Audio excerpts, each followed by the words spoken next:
Bonjour, bienvenue au premier panel qui va traiter d'éco-fiscalité, en fait, pour bien positionner le débat et certains éléments pour l'ensemble de la journée.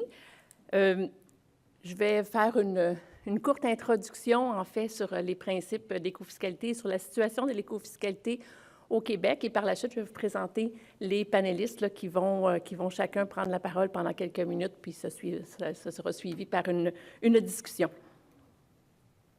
Donc, l'éco-fiscalité, on a fait différents travaux à la Chaire en lien avec ça, dont l'inventaire sur les mesures éco-fiscales. Une bonne partie de ce que je vous présente, en fait, provient de l'inventaire, la dernière édition étant celle de l'automne 2023. Donc, l'éco-fiscalité, bien, qu'est-ce que l'éco-fiscalité? En fait, vous allez voir que je vous dresse un portrait très, très global et général que la plupart d'entre vous connaissez déjà, mais ça met la table pour les discussions pour le reste de la journée. Donc, l'éco-fiscalité, c'est en fait d'internaliser, du moins partiellement, c'est difficile d'internaliser complètement, mais d'internaliser les coûts associés à la pollution, d'agir en fonction d'un niveau qu'on considère comme étant un niveau tolérable de pollution. Évidemment, idéalement, ça serait un niveau 0, mais bon, en sachant que c'est très difficile d'atteindre un niveau 0, on fixe un niveau qu'on considère tolérable et par la suite, on peut imposer une taxe au-delà de ce plafond, ce qui a pour effet d'internaliser les coûts, en fait. On peut aussi offrir des incitatifs pour soutenir les changements. Donc, ça, ce sont des façons dont on peut utiliser l'éco-fiscalité.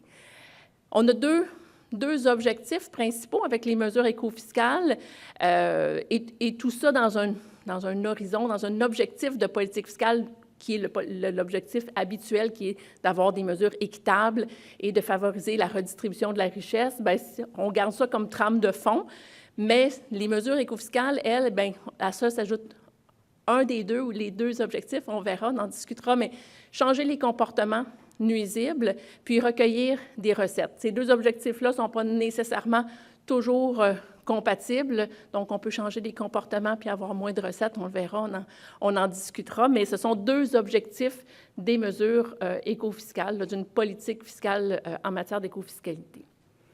Tout ça aussi s'inscrit dans les principes généraux de politique fiscale, c'est-à-dire que ça prend une mesure qui est faisable, qui est relativement simple, qui permet de s'y conformer de façon assez simple, donc qui n'accroît pas les coûts de conformité pour les entreprises ou pour les individus, etc.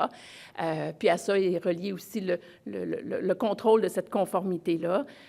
Puis on veut que ce soit le plus difficile possible à contourner comme mesure. Sinon, bien, comme toute mesure fiscale, si on fait la plus belle mesure fiscale, mais qui est très facile à contourner, bien, elle ne sera pas très efficace. Puis d'avoir les informations nécessaires là, pour contrôler cette efficacité-là, pour contrôler cette conformité-là, en fait. Puis l'efficacité, bien, on va aussi la mesurer selon nos objectifs. Est-ce que c'est d'aller chercher des recettes fiscales? Est-ce que c'est de changer le comportement? Bien, c'est un peu comme ça sera nos mesures d'efficacité de la mesure éco-fiscale. Pardon. Comment on pourrait définir l'éco-fiscalité? Bien, c'est la définition de l'OCDE, un ensemble des impôts, taxes et redevances dont l'assiette est constituée par un polluant ou plus généralement par un produit ou un service qui détériore l'environnement ou qui se traduit par un prélèvement sur des ressources naturelles.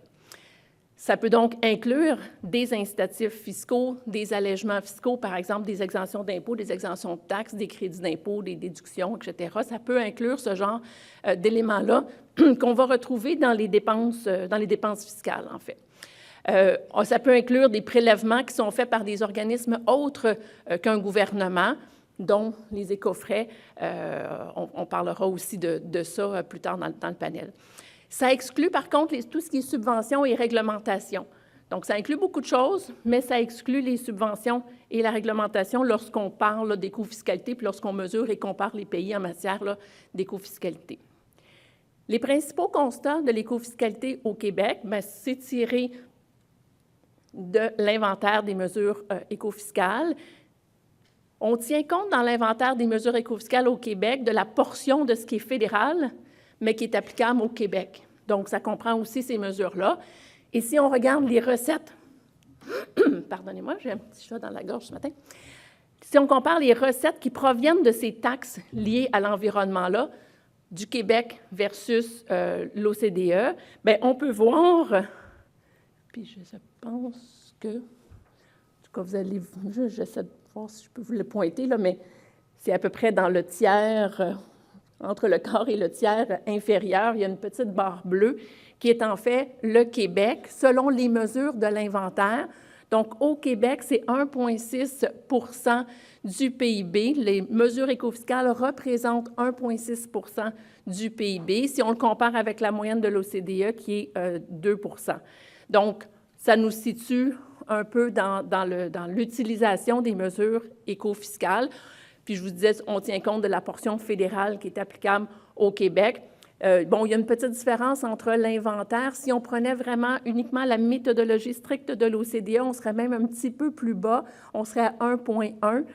Donc, vous avez Québec OCDE, c'est le Québec avec la méthodologie de l'OCDE. Donc, on en ajoute même, nous, selon nos définitions, puis selon notre compréhension, notre connaissance du milieu de l'écofiscalité au Québec, mais ça ne nous amène quand même pas aux 2 % là, de la moyenne de l'OCDE. 4 grandes catégories: l'énergie, le transport, la pollution et les ressources. Dans chacune des catégories, des 2 principales catégories, énergie-transport, le Québec est en deçà de l'utilisation, est en deçà de ce qui est fait à l'OCDE, la barre noire étant l'OCDE, la barre bleue étant le Québec. Pardon. Le Québec avec l'inventaire pour la barre bleue. L'autre barre, c'est le Québec si on prenait seulement la méthodologie de l'OCDE. Donc, on compare ça et on est en deçà, là, quand on considère les recettes fiscales en proportion du PIB, on est en deçà de la moyenne de l'OCDE pour l'énergie et le transport. À peu près équivalent pour ce qui est de la pollution, mais on voit que c'est un domaine dans lequel on est quand même, les mesures sont quand même relativement faibles. Et au niveau des ressources, bien, on est au-delà. Bien, bon, évidemment, on le verra tout à l'heure là, rapidement, mais c'est les droits miniers là, qui font qu'on est au-dessous comme ça, au-dessus comme ça de la moyenne de l'OCDE. Si on prend juste l'énergie, parce qu'on a vu que c'est le domaine pour lequel on a le plus recours à l'écofiscalité, bien, on voit que le Québec, les recettes tirées des taxes à environnement qui reposent sur l'énergie, en proportion de l'ensemble des mesures écofiscales, bien, au Québec, ça représente un petit peu plus que la moitié, alors que la moyenne de l'OCDE, c'est près de 70 % des mesures écofiscales qui sont dans le domaine de l'énergie. Ce qui veut donc dire que, bon, les taxes sur l'énergie, ça constitue la principale source de recettes écofiscales pour l'ensemble des pays de l'OCDE et le Québec inclus, mais dans une moindre mesure là, pour le Québec. Si on regarde, c'est quoi au juste l'énergie?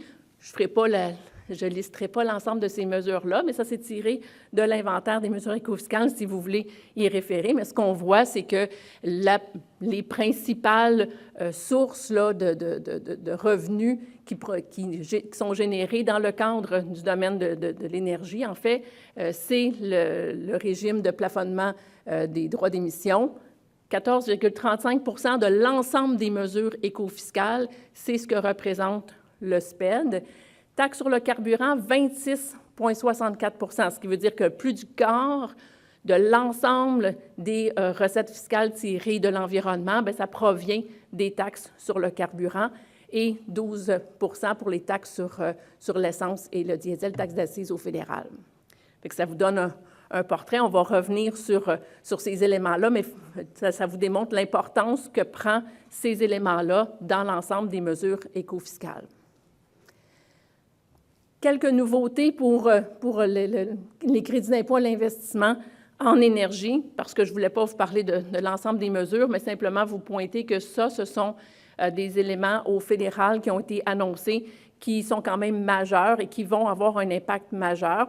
Ça sera éventuellement pris en compte dans l'inventaire, dans la proportion là, pour le Québec, mais ça ne l'est pas encore. Mais on voit que 20 milliards là, à échéance en 5 ans, c'est énorme. Il faut penser que c'est pour le fédéral, mais c'est énorme comme aide, comme incitatif qui sera versé. Pourquoi on met les incitatifs dans l'inventaire des mesures écofiscales et pas seulement les prélèvements?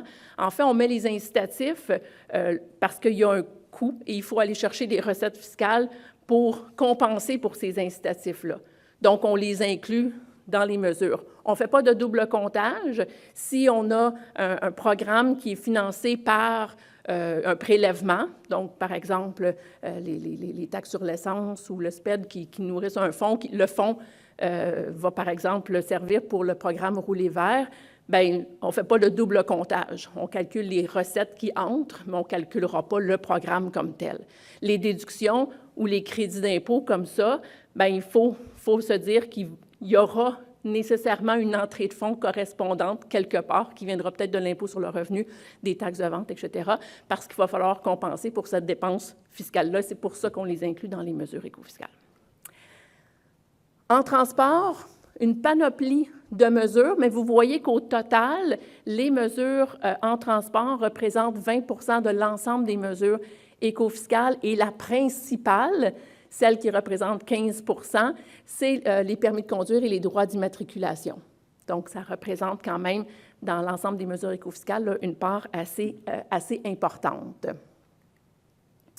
Au niveau de la pollution, quand même beaucoup moins d'éléments. L'ensemble des mesures représente 6 des mesures écofiscales. Puis, bon, on voit que c'est assez réparti à travers différents éléments, dont, par exemple, la compensation pour les contenants, pour les imprimés, les journaux, etc. Bon, les écofrais sont inclus là-dedans, redevances pour les matières résiduelles, il y a différents éléments, mais somme toute, c'est une assez petite part. Là. Donc, mais on voit que c'est aussi en lien avec la moyenne des pays de l'OCDE. On n'est pas très différent de la moyenne des pays de l'OCDE. Au niveau des ressources, je vous disais, bien là, on est au-delà de la moyenne de l'OCDE, mais beaucoup en raison des droits miniers. On le voit, l'avant-dernière ligne, droits miniers, 11,8 %, donc sur un total de 17 là, qui représente l'ensemble des mesures écofiscales, bien, il y a 11 que c'est les droits miniers. Fait que ça vous brosse un tableau assez général. Vous voyez qu'il y a différentes mesures. Il y a des mesures qui ne représentent pas nécessairement des gros montants, mais qui peut-être, bon, incitent à changer des comportements. Tout ça est détaillé là, dans l'inventaire des mesures écofiscales. Évidemment, on ne passera pas tout ça en détail, mais je voulais juste vous souligner les principaux éléments et vous mettre ça en contexte. Qu'est-ce qu'on fait avec ces sommes-là? Comment on utilise les sommes prélevées par les mesures écofiscales? Bien, les prélèvements peuvent servir à réduire d'autres types d'impôts. Donc, on pourrait se dire, on transforme certains impôts en mesures écofiscales pour aller chercher des recettes fiscales et réduire les impôts, réduire les taxes, etc. Ça serait une possibilité. Le recyclage aussi au moyen de versement de prestations. Donc, on pourrait compenser, je vous disais, les mesures écofiscales, on cherche aussi à avoir des mesures équitables et qui favorisent la redistribution. Bien, on pourrait, au moyen de prélèvements, de recettes qu'on a reçues par des prélèvements écofiscaux, bien, de prendre ces recettes-là et de remettre sous forme de prestations aux ménages défavorisés ou en tout cas cibler des gens dans certaines situations et verser des prestations. On pourrait aussi tout simplement prendre l'argent puis le mettre dans le fonds général du Fonds consolidé du revenu, donc comme tous les impôts, toutes les taxes, puis on met ça dans un fonds général qui sert à l'ensemble des dépenses du gouvernement. Mais on peut aussi le mettre dans un fonds spécial, ce qu'on fait assez fréquemment dans le contexte québécois. On le voit, là, je vous ai listé les fonds, là, Fonds bleu, Fonds des ressources naturelles, le Fonds de transition, d'innovation et d'efficacité énergétique, le Fonds d'électrification et de changement climatique, Fonds de protection de l'environnement et du domaine hydrique de l'État, Fonds des réseaux de transport terrestre, dont on parlera avec Jean-Philippe Meloche dans quelques instants. Mais tous ces fonds-là, la perspective, c'est de donner un mandat au fonds, d'administrer des prélèvements fiscaux, d'administrer les recettes fiscales d'une façon spécifique, donc soit de favoriser certains investissements, aider à faire face au changement climatique, mais dans des domaines particuliers. Donc, chacun de ces fonds-là, un mandat est constitué, un mandat spécifique, puis doit rencontrer ce mandat-là et doit rendre compte, dans le fond, de l'utilisation des fonds, ce qui fait que c'est, l'espoir qu'on a, c'est d'avoir quelque chose de plus transparent parce que c'est plus spécifique, plus transparent dans l'utilisation des recettes fiscales qui ont été perçues. Donc, il y a un mandat précis, on va chercher du financement spécifique pour financer le fonds. Ça peut faciliter l'acceptation sociale de certaines mesures parce qu'on pourrait se dire, bien, on identifie des prélèvements, ce que vous versez pour tel ou tel droit spécifique sur tel bien, bien ça sert spécifiquement au recyclage de des déchets qui sont générés par ce bien-là. Donc, peut-être que ça peut favoriser davantage l'acceptation sociale versus verser ça dans le fonds général. Donc, puis là, on met une importance aussi sur la gouvernance et la transparence là, qui devrait se faire dans l'utilisation des fonds dans chacun de ces fonds spéciaux-là. Un mot de la fin en ce qui me concerne, mais c'est le mot du début du reste de la journée. En fait, bon, l'écofiscalité, quand on fait le constat à la suite de la comparaison, bien, ce qu'on voit, c'est que c'est relativement peu utilisé parce que, bon, on l'a vu, les mesures représentent 1,6 % du PIB en 2021, selon les données de 2021, versus 2 % à l'OCDE, la moyenne de l'OCDE. Minimalement, il y a peut-être une question aussi d'indexation des mesures existantes parce qu'on voit que, bon, ce 1,6 % puis même le 2 % au niveau de l'OCDE ont une tendance vers la baisse depuis 5-6 années environ. Donc, et c'est peut-être dû à des problématiques d'indexation. Donc, minimalement, une indexation serait bienvenue. Et l'écofiscalité, bien, ça doit être intégré dans une stratégie globale. Je pense qu'on le verra au cours de la journée, mais c'est un des outils dans le coffre à outils des mesures qu'on pourrait mettre en place à travers la réglementation, à travers les subventions, à travers peut-être d'autres outils pour favoriser cet effort-là vers favoriser un meilleur environnement et éviter de trop subir les coûts de changement climatique. Donc, ça complète pour ma présentation. Je vous présente tout de suite les 4 panélistes pour éviter de me relever puis de couper le rythme entre chacun. Donc, je vous présente les 4 panélistes qui vont intervenir. Donc, Jean-Philippe Meloche, qui est professeur en urbanisme à l'Université de Montréal et chercheur au Cyrano. Il va nous parler de la possibilité de remplacer la taxe sur les carburants. Vous vous rappelez, là, on a vu dans la diapo qui représente quand même une grande proportion des mesures écofiscales. Donc, de remplacer la taxe par le carburant par une taxe kilométrique. Il vous mettra tout ça en contexte. Amélie Côté, qui est analyste en réduction à la source, spécialiste et porte-parole pour les dossiers liés à la gestion des matières résiduelles et à la consommation chez Équiterre. Elle nous parlera de la responsabilité élargie des producteurs. On a vu tantôt au niveau de la pollution, là, c'est assez peu là, ce que ça représente, mais elle a quelques idées pour améliorer là, cet aspect-là. Tommy Gagné-Dubé, professeur au département de fiscalité et chercheur à la chaire en fiscalité et en finances publiques de l'Université de Sherbrooke, qui va nous amener une perspective municipale à tout ça. Dans l'inventaire, je ne l'ai pas précisé, mais dans les chiffres qu'on donne, il n'y a pas de mesures municipales qui sont incluses là-dedans, quoique on en parle un peu dans l'inventaire de certaines mesures écofiscales mises en place par les municipalités. Noémie Martin, candidate au doctorat à l'Université de Montréal, qui va venir nous parler d'une expérience qu'ils ont faite sur le niveau de coopération des consommateurs résiduels et le choix de payer plus pour l'électricité. Donc, je cède la parole à Jean-Philippe Meloche pour lancer les présentations. Merci.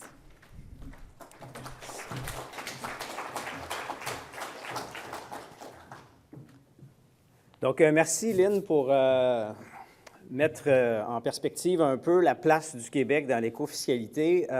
On voit qu'on n'est pas nécessairement des champions puis qu'on n'est pas dans une trajectoire d'amélioration. Quand je vais avoir fini ma présentation, vous allez voir, j'ai un regard encore plus pessimiste peut-être sur la chose, c'est-à-dire qu'on a besoin de réfléchir aux mesures qu'on utilise pour le financement de nos services publics, puis comment on interprète aussi qu'est-ce qu'une mesure d'écofiscalité. Parce que là, ici, vous avez vu, le taxe sur le carburant, c'est notre principale mesure d'écofiscalité au Québec, puis mon titre, c'est « Remplacer la taxe sur le carburant par une taxe kilométrique ». Autrement dit, je vous dis, enlevons la mesure d'écofiscalité qui est notre principale, puis mettons quelque chose d'autre à la place. C'est comme si je nous demandais de reculer, mais vous allez voir, je vais suggérer quand même qu'on avance. Ma présentation est basée sur une étude qui est à paraître lundi, excusez-moi, je m'allais dire demain, c'est lundi. Donc, qui va être rendue disponible lundi, qui a été produite en grande partie par Michael Robert-Anger, que je n'ai pas vu ce matin. Es-tu là? Non, il n'est pas là aujourd'hui. OK, mais qui l'a produit en grande partie avec ma collaboration à moi et celle de Luc Godbout, qui vise à se questionner sur la place des taxes sur les carburants dans le financement des routes, puis sur la perspective éventuelle de transformer ces taxes-là par une taxe kilométrique. 3 grands principes à appliquer dans notre réflexion.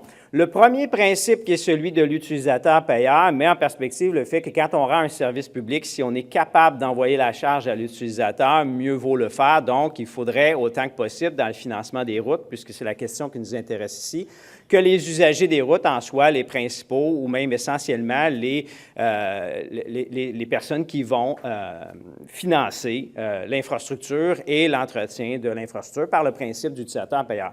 Comprendre que le principe d'utilisateur-payeur n'est pas une mesure d'écofiscalité. Donc, tant et aussi longtemps qu'on fait des prélèvements fiscaux visant à financer les routes, elles ne peuvent pas en même temps, en double comptage, être une mesure fiscale visant le principe, qui est le second dans ma présentation, qui est celui du pollueur-payeur. C'est-à-dire que l'utilisation des routes, oui, ça coûte les infrastructures et son entretien, mais on sait très bien que l'usage de l'automobile amène beaucoup d'externalités. Émissions de gaz à effet de serre, émissions de particules, pollution visuelle, pollution sonore, dans l'utilisation des véhicules, mais aussi dans la production elle-même des infrastructures qui, elles, vont générer des îlots de chaleur, des problèmes de surverse dans nos égouts pluviaux, puis éventuellement des déversements d'eau usée dans les cours d'eau. Donc, énormément de pollution associée à l'utilisation des routes qui s'ajoute par-dessus le financement des routes. Donc, évidemment, si on n'est pas capable de financer les routes par l'utilisateur payeur, on ne peut pas atteindre le principe de pollueur-payeur. Donc, je suis un peu en train de vous dire que les taxes sur les carburants, on les compte comme l'écofiscalité au Québec, alors que dans les faits, on n'est pas rendu là. On est dans un chemin qu'on devrait prendre pour se rendre, mais on n'y est pas. Le dernier principe, celui du bénéficiaire-payeur, c'est juste parce que souvent, on va transférer une charge du transport en commun aux automobilistes, puis les automobilistes vont dire bien, déjà qu'on paye cher ce qu'on utilise, ce qui n'est pas tout à fait vrai. Mais en plus, il faut payer le transport en commun puisqu'il y a un bénéfice transféré. C'est-à-dire que dans les réseaux à très haute densité, c'est impossible de transporter tout le monde en automobile puisque l'espace géophysique est insuffisant pour être capable de structurer ça. Donc, ça prend des réseaux de transport en commun qui permettent de garder les réseaux de transport automobile plus fluides. Donc, il y a un bénéfice transféré. À ce moment-là, quand on parle de bénéficiaire-payeur, c'est d'aller voir qui bénéficie des structures de transport qu'on a et comment on peut les faire payer, d'où l'idée qu'il y a un transfert d'argent des automobilistes vers les transports en commun. En même temps, encore là, il y a une certaine ironie là-dedans. Si l'automobiliste n'est pas capable d'appliquer le premier principe en haut de l'utilisateur-payeur, quand même bien que j'y prendrais de l'argent pour dire je l'ai transféré au transport en commun, mais par ailleurs, je vous ai versé une subvention pour que vous puissiez le faire. Il n'y a pas de transfert réel, c'est-à-dire un transfert comptable, c'est écrit sur le papier, mais en réalité, le dollar ne s'est pas rendu. Donc, la contribution des automobilistes au transport en commun au Québec, c'est quelque chose qui est dans l'imaginaire, mais dans les faits, ça n'existe pas. Donc, on part d'une problématique. J'ai un peu mis la table là, sur le fait qu'il y avait un problème. Donc, c'est le problème du financement des routes. Donc, on a parlé du FOR tantôt, qui est le Fonds des réseaux de transport terrestre, qui a été mis en place, là, grosso modo, autour de 2011, avec le principe de faire du financement des routes un principe d'utilisateur-payeur. Donc, on prenait les recettes tirées des automobilistes, les permis de conduire, les immatriculations, les taxes sur les carburants, on met ça dans un fonds, puis on finance, le gouvernement du Québec finance les routes avec ça. Et jusqu'en 2016-2017, c'est à peu près le premier bâtonnet que vous voyez sur mon graphique, les recettes tirées de ces sources-là financent ce que le gouvernement du Québec veut bien financer dans le transport. Là, je vais revenir pourquoi je dis le gouvernement du Québec, c'est parce que les municipalités ne sont pas là-dedans, là, donc 50 du réseau routier qui n'est pas inclus. Mais dans le 50 sur responsabilité du gouvernement du Québec, c'était autofinancé jusqu'en 2016-2017, donc il n'y a pas de petit bout gris, en fait le petit bout gris est même négatif là, dans ce bâtonnet-là, c'est donc dire qu'on tirait plus de recettes des automobilistes qu'on dépensait de l'argent au FOR en 2016-2017, et après la situation s'est transformée un peu, c'est-à-dire qu'il a fallu mettre de l'argent dans le FOR pour être capable de remplir les responsabilités de dépenses du FOR, et ces fonds-là sont rajoutés à partir de subventions qui viennent du Fonds général là, du gouvernement du Québec ou autres types là, de recettes. Là. Mais en gros, la part autofinancée du FAR rapetisse avec le temps et se réduit. Donc, on a un problème ici qui est associé non seulement à un principe de base d'utilisateur-payeur qu'on avait mis associé au FAR. Je rajoute par-dessus ça le principe réel d'utilisateur-payeur, c'est-à-dire qu'on a fait une petite comptabilité rapide pour l'année 2022. Donc, dans l'encadré de gauche, vous avez toutes les recettes qui sont tirées des automobiles, c'est-à-dire les mesures fiscales spécifiques à l'utilisation de l'automobile au Québec. Taxe sur les carburants du Québec, droit d'immatriculation, permis de conduire, la taxe fédérale, les péages routiers, la surtaxe sur les carburants pour la RTM, la taxe d'accise sur les véhicules énergivores, puis les droits d'exploitation des carrières sablières, qu'on a rajouté. On aurait pu dire que ce n'est pas un droit minier, ça. Oui, mais on le prélève dans le principe, en fait, de redevance vers le réseau routier parce que le camionnage dû aux carrières sablières est une utilisation qui endommage beaucoup le réseau routier. Donc, on le rajoute là-dedans, 4,8 milliards de recettes. Après, bien, on met les dépenses, gouvernement provincial, donc les dépenses sont associées au FAR. Les dépenses du ministère des Transports qui ne sont pas nécessairement financées par le FAR, on les rajoute là-dedans. On a exclu le transfert au transport en commun puisqu'on a dit que ça ne concerne pas les routes.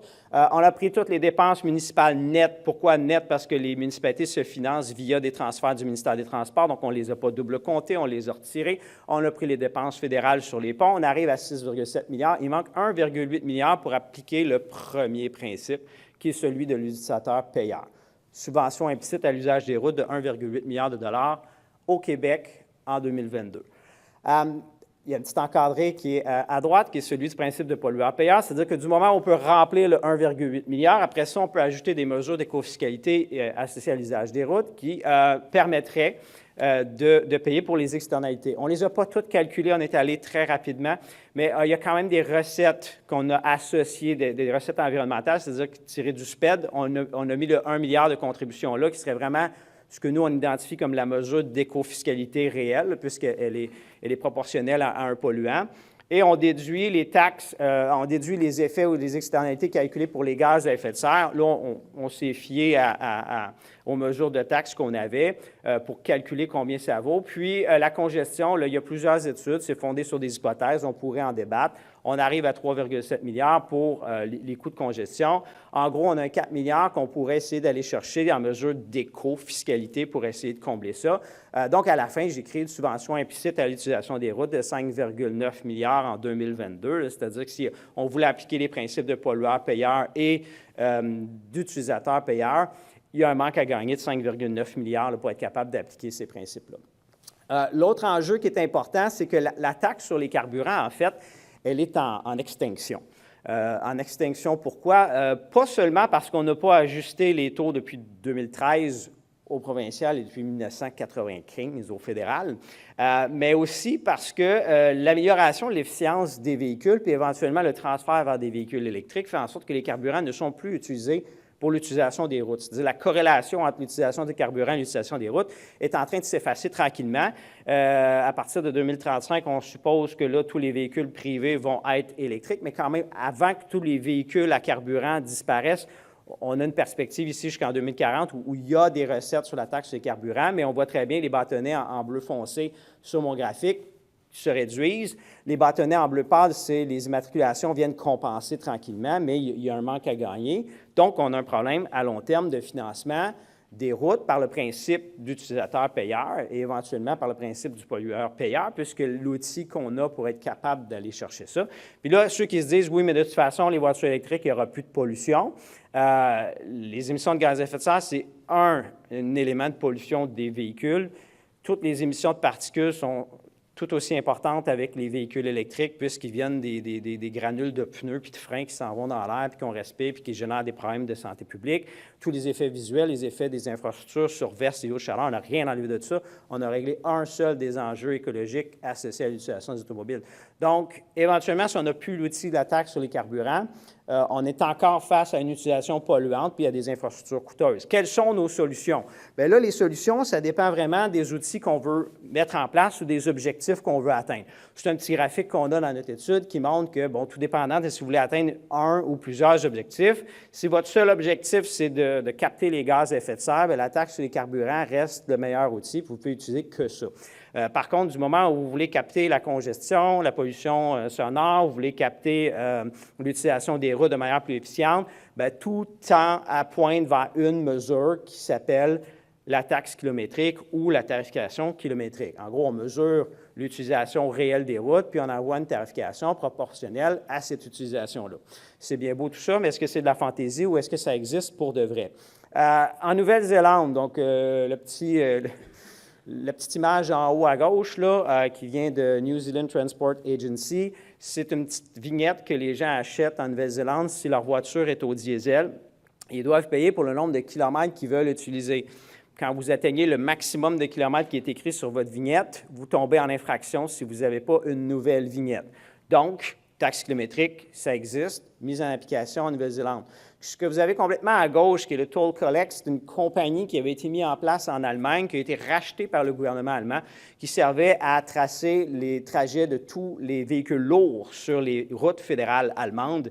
Ça existe depuis 2005. Les technologies sont mises en place. On trace les camions, on les repère, on calcule combien on fait de kilomètres, puis on leur envoie une facture. Et vous voyez toute la liste de pays européens qui ont des systèmes similaires à celui de l'Allemagne. Donc, pour les véhicules lourds, c'est quelque chose qui existe depuis au moins une vingtaine d'années, qui est fonctionnel. Donc, ça existe, la taxe kilométrique.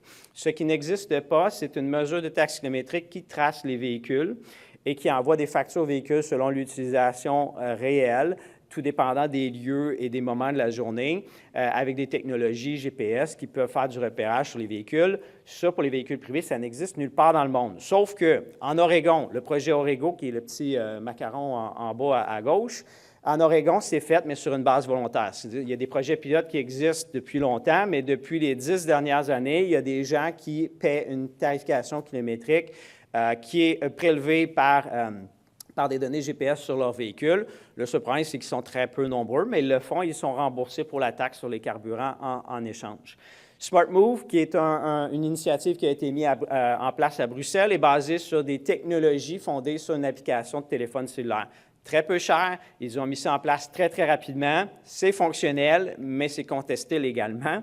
Donc, ils sont devant les tribunaux en Europe parce que c'est la région Bruxelles qui veut le mettre en place. Donc, la Wallonie et la Flandre contestent. Les pays voisins ne sont pas trop d'accord non plus. Donc, ça bouscule un peu. Il y a beaucoup d'enjeux juridiques. Mais du moment où il y a un déblocage juridique, Bruxelles serait prêt à mettre en place très, très rapidement, étant donné la technologie qu'ils utilisent. Tout juste en dessous, vous avez Land Transport Authority, le système ERP qui est mis en place à Singapour. Singapour ne tarifie pas les kilomètres parcourus, mais seulement la congestion par des points de péage un peu partout sur son territoire depuis la fin des années 60. En fait, ils ont toujours été très, très en avance dans les technologies. Depuis cette année, Singapour est en train d'équiper tous les véhicules qui circulent sur son territoire d'un transpondeur par GPS, qui va faire en sorte qu'ils vont enlever toutes les infrastructures au sol et ils vont pouvoir capter la congestion par GPS. Donc, ce n'est pas une tarification kilométrique, mais ils mettent exactement en place l'outil que ça prend. Donc, il va être fonctionnel l'année prochaine, ou soit à la fin 2025, début 2026. Ce serait le premier pays dans le monde à le faire pour des véhicules privés. Donc, ce n'est pas la science-fiction, c'est quelque chose qui existe, mais ce n'est pas grandement répandu.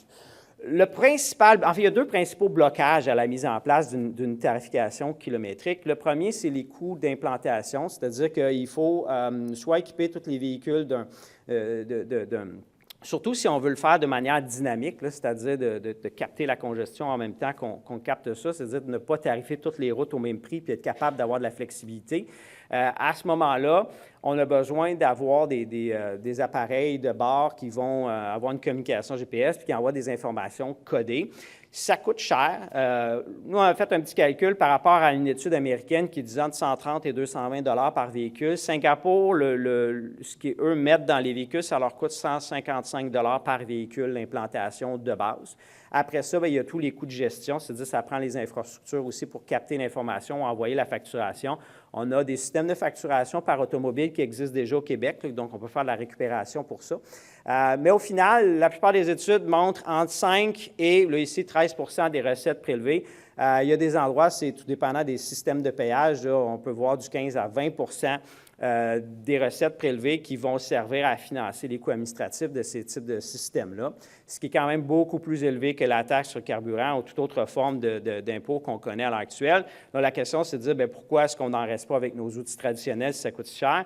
Un, la taxe sur le carburant va disparaître, et deux, il y a des bénéfices supplémentaires à la taxe kilométrique qui n'existent pas nécessairement dans les autres modes de financement, notamment le fait qu'on est plus capable de capter la congestion avec une taxe kilométrique qui pourrait être proportionnée par rapport au moment de la journée où on circule et les types de rues qu'on circule. Je donne pour exemple le pont de l'autoroute 25 dans la région métropolitaine de Montréal, qui a une tarification dynamique. Si vous passez sur le pont à l'heure de pointe, les tarifs sont plus élevés que si vous passez hors pointe. C'est dynamique, ça existe. Donc, la taxe kilométrique permet de faire ça, mais permet aussi de concentrer dans les lieux de congestion.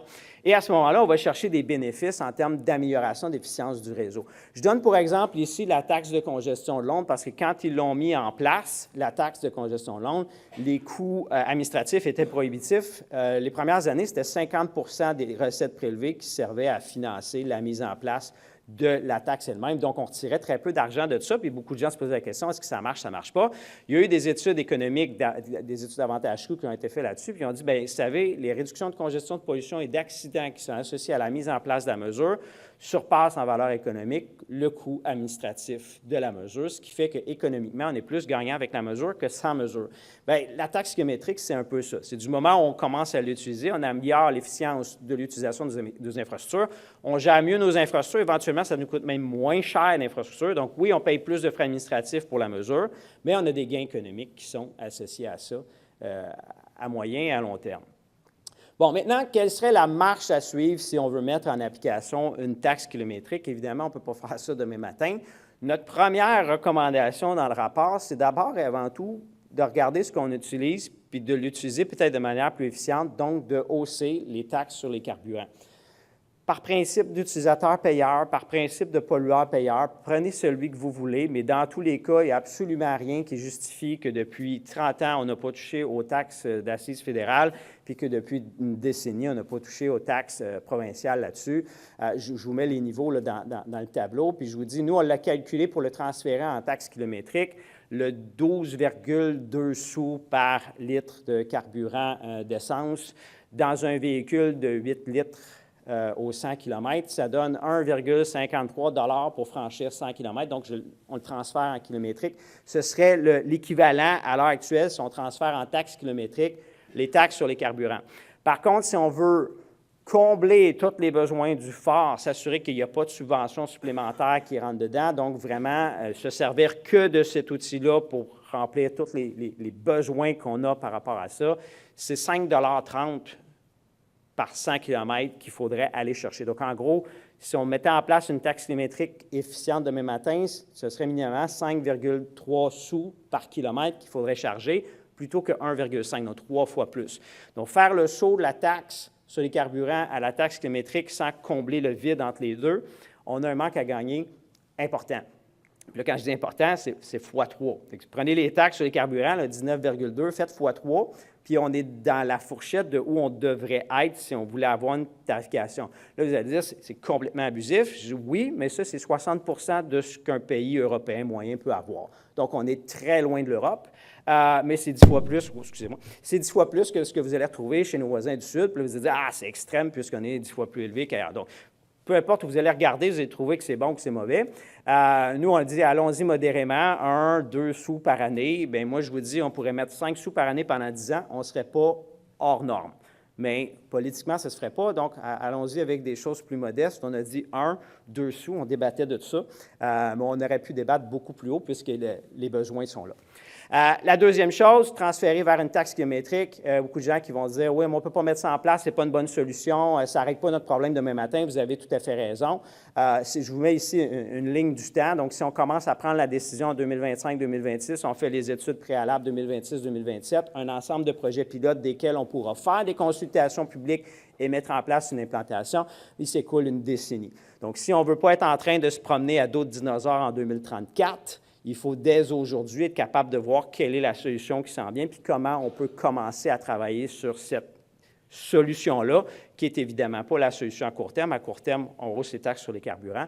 À long terme, on s'embarque dans une aventure qui va prendre du temps à mettre en place, mais plus on attend à embarquer dans l'aventure, plus à la fin, on sera potentiellement le dernier pays sur Terre à être capable de transférer notre taxe sur les carburants en taxe kilométrique. Je m'arrête là, mon temps est écoulé, mais j'avais déjà tout dit ce que j'avais à dire. Merci. Merci. Merci beaucoup, Amélie.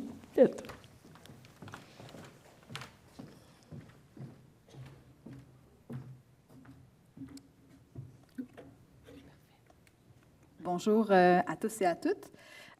Donc, les informations que je vous présente aujourd'hui sont issues de 2 études qui ont été menées par Équiterre. Donc, une sur l'accès à la réparation des appareils électroménagers et électroniques qui a été diffusée en octobre 2022, et l'autre qui est en cours, qui vise à outiller les entreprises d'économie sociale pour déployer des solutions de réemploi au travers des filières de responsabilité élargie des producteurs.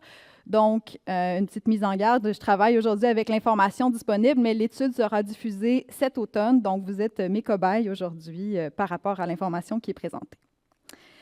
Donc, dans un contexte de gestion des matières résiduelles, on fait souvent le lien avec l'économie circulaire qui propose différentes stratégies, et ce qui est très important, c'est qu'elles doivent être hiérarchisées. Donc, on pense souvent au recyclage quand on pense à la gestion des matières résiduelles et à l'économie circulaire, mais c'est vraiment la dernière des stratégies. D'emblée, il faut repenser pour réduire la consommation de matières, d'emballages qui sont générées à la source. Ça passe notamment par l'éco-conception des appareils. La deuxième stratégie au niveau de l'optimisation, c'est une utilisation plus fréquente des produits ou des emballages.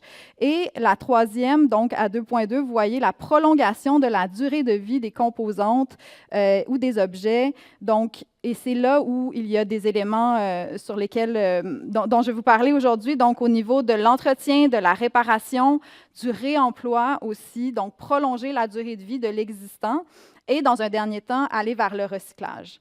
Ceci, ça se reflète dans la politique québécoise de gestion des matières résiduelles où on priorise la réduction à la source et le réemploi, et ça se transpose aussi dans le règlement sur la responsabilité élargie des producteurs. Et la raison pour laquelle on souhaite prolonger la durée de vie des biens, c'est qu'on va amortir l'impact environnemental associé à la fabrication sur une plus longue durée, donc plus particulièrement au niveau des appareils électroniques et électroménagers, qui sont les deux types d'appareils que j'ai étudiés plus spécifiquement. C'est jusqu'à 78% des émissions de gaz à effet de serre qui sont associées à la fabrication d'un appareil électronique. Donc, c'est d'autant plus pertinent de s'assurer qu'il dure le plus longtemps possible. Au niveau de la responsabilité élargie des producteurs, c'est une approche qui vise à transférer la responsabilité financière et organisationnelle liée à la gestion des matières résiduelles associées à la consommation des produits, donc aux entreprises qui sont à l'origine de leur mise en marché. Essentiellement, c'est ce qui fait en sorte qu'on a des points de dépôt pour différents types d'objets, donc les huiles usées, la peinture, les appareils électroniques, plus récemment les appareils réfrigérants. Et les entreprises donc, doivent assurer une traçabilité des appareils, des objets qui sont collectés. Ils doivent également rendre compte des résultats de la manière dont sont recyclés, réemployés les appareils. Donc, on vise les entreprises qui mettent en marché au Québec un produit neuf à titre de premier fournisseur ou des entreprises hors Québec qui vont exploiter des sites web transactionnels. Donc, il y a différents types de programmes au niveau de la REP. Ça peut être des programmes individuels, communs, et plus généralement, ce sont des programmes collectifs, donc qui sont mis en œuvre par un organisme de gestion reconnu, donc un OGR, qui est reconnu par Recyc Québec, la société d'État qui est responsable des enjeux de la gestion des matières résiduelles. Et donc, ils vont représenter la majorité des entreprises pour ces types d'appareils.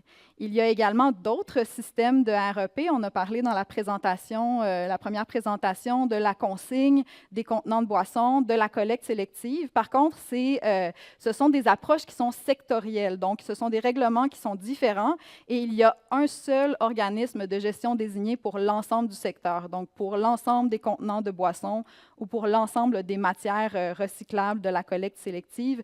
Dans ce cas-là, c'est Éco-entreprise Québec et l'Association québécoise de récupération des contenants de boissons. Donc, pour financer le système, on se base sur la collecte des éco-frais. Ce sont des frais de récupération et de valorisation qui sont perçus auprès des entreprises en fonction des objets qui sont mis en marché. Par contre, ces éco-frais-là, ils sont transférés directement aux consommateurs et consommatrices car ils sont chargés à l'achat des biens. Donc, ce sont des éco-frais de 13 sous à 13,75 $ pour les appareils électroniques et de 22 à 30 $ pour les appareils de réfrigération.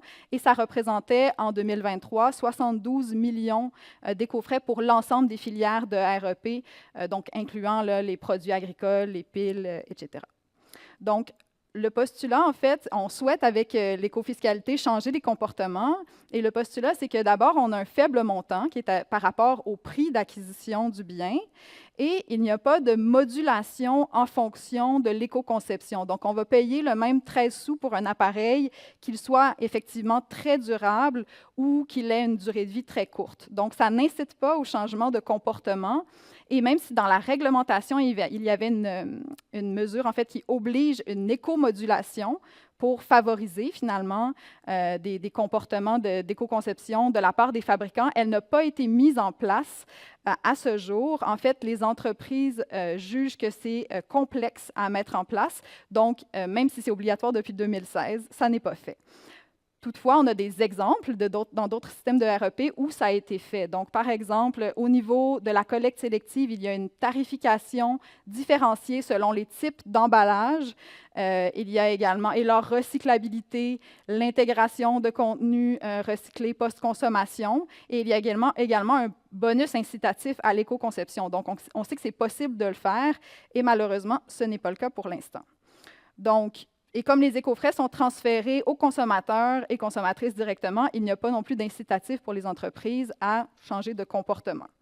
Donc, la REP, en fait, c'est un système qui est structuré de manière à déléguer la gestion des objets visés à l'industrie et il a été designé de manière à laisser beaucoup de flexibilité quant aux moyens qui sont mis en œuvre par les entreprises visées.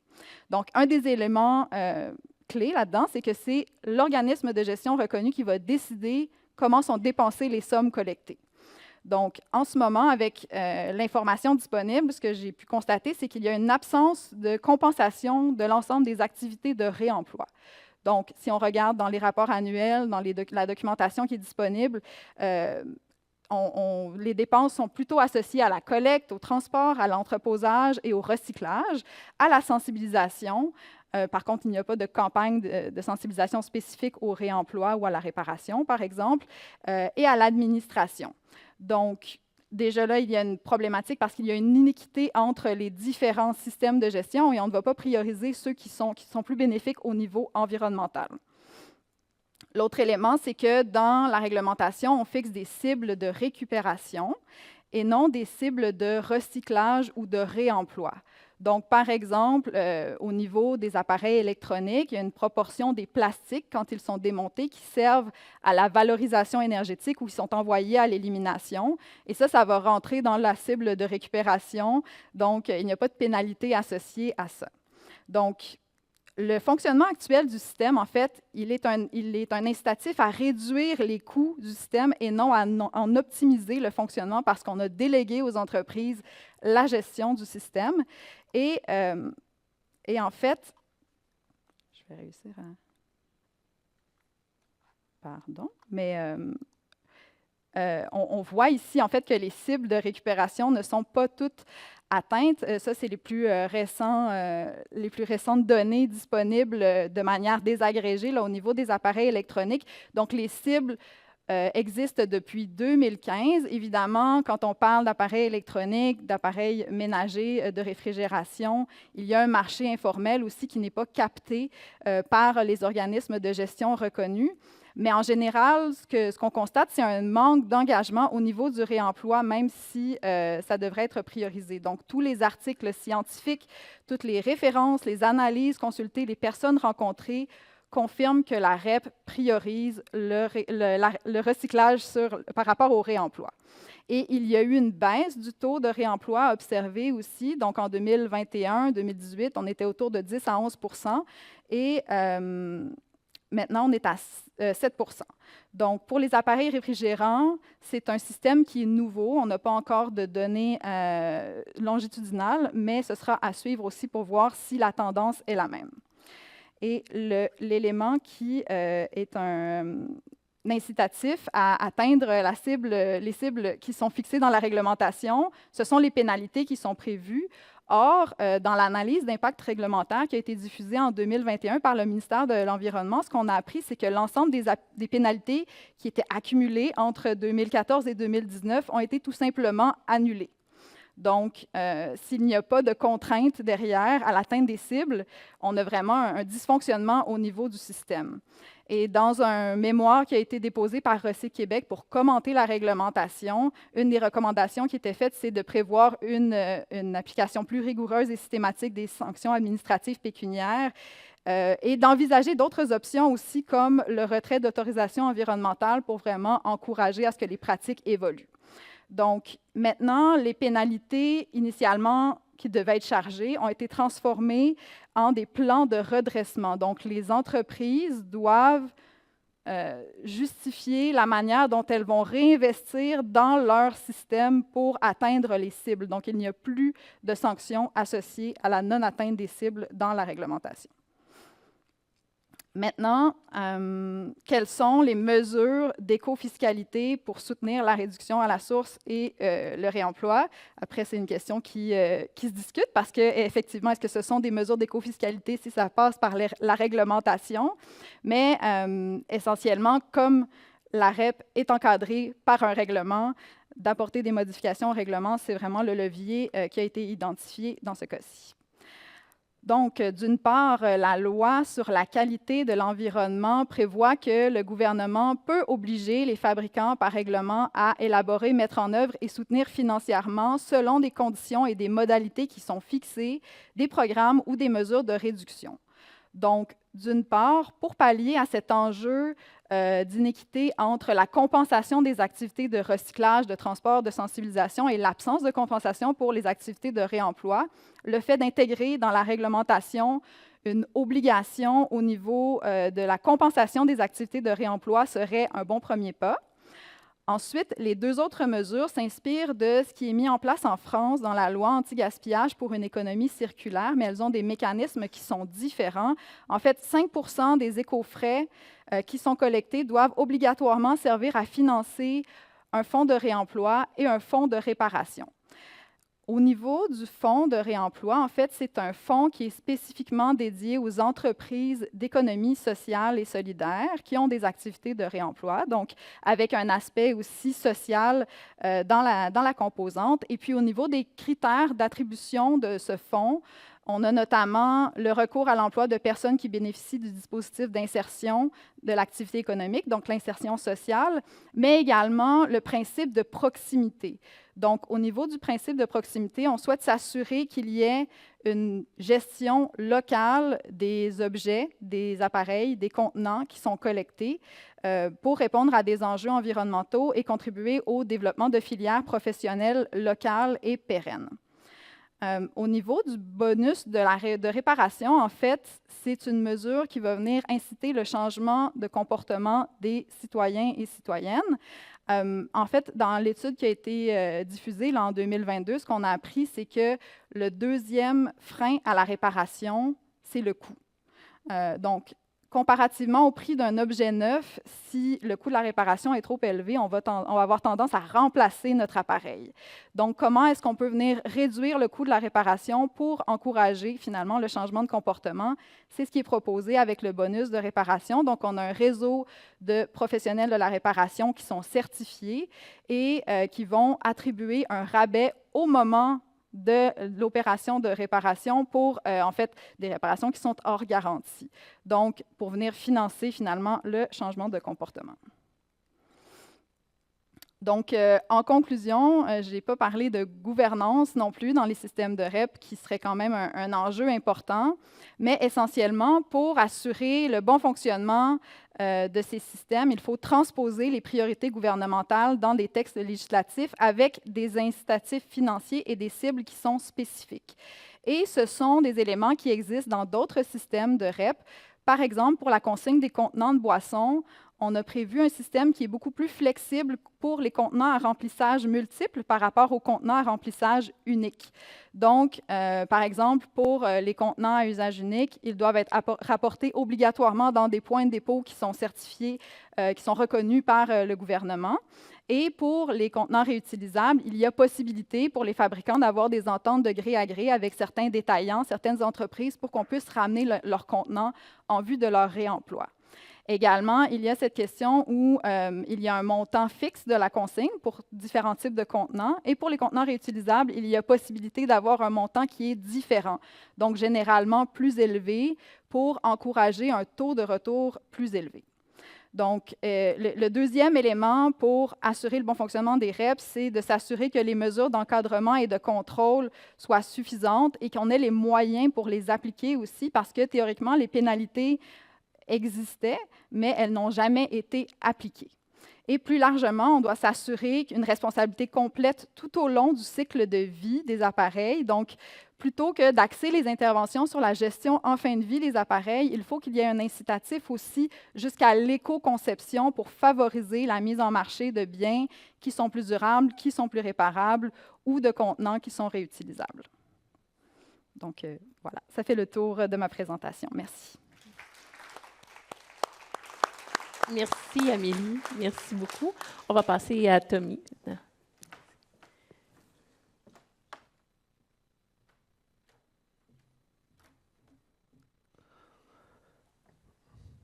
Donc, bonjour, moi je vais vous parler aujourd'hui de la perspective municipale sur l'écofiscalité.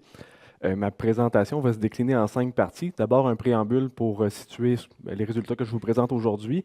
Ensuite, je vais vous présenter le contexte un peu plus large de la fiscalité municipale dans lequel s'inscrit l'écofiscalité municipale, quelques défis et opportunités qui sont rencontrés pour les municipalités, puis je vais conclure avec quelques remarques finales. Donc, d'abord, les résultats que je vous présente aujourd'hui, ce sont des résultats préliminaires de différentes études sur le processus de prise de décision en matière de politique fiscale municipale que je suis en train de mener. La principale source des résultats, puis les citations que vous allez voir aujourd'hui, ce sont des séances de conseils municipaux, donc avec des étudiants que je vais vous présenter dans un instant. On a parcouru des milliers d'heures de séances de conseils municipaux. On en a retenu et analysé, transcrit. On est en train de le faire des centaines d'heures. Donc, on commence à connaître certains élus municipaux de façon très personnelle. On a complété ça par des citations qu'on a retrouvées à la télévision, dans la radio, les journaux, donc dans différents médias. Et il y a des phases qui sont à venir qui impliquent des entrevues d'acteurs municipaux. Donc, comme je vous disais, comme on a parcouru beaucoup d'heures de séances de conseils municipaux, je tiens à remercier les étudiants qui ont déjà participé ou qui participent encore à ces différents projets-là. Donc, je pense à Marie-Jeanne Deschaines, Léa Béliveau, que je pense avoir vu tout à l'heure, Louis Lemay et Justine Roy notamment. La présentation d'aujourd'hui, elle vise à contextualiser l'écofiscalité municipale suivant le regard des élus et des administrateurs municipaux. Puis l'idée, ce n'est pas de poser un jugement, est-ce qu'ils font bien ou pas bien l'écofiscalité, c'est vraiment de comprendre les tendances qu'on peut voir, le contexte municipal. C'est aussi pour ça qu'il y a quelques citations qui se retrouvent dans ma présentation et je n'identifie pas l'élu ou la ville en question. Donc l'idée, c'est vraiment de comprendre le contexte plus général. D'abord, la fiscalité municipale, dans laquelle s'inscrit l'écofiscalité municipale.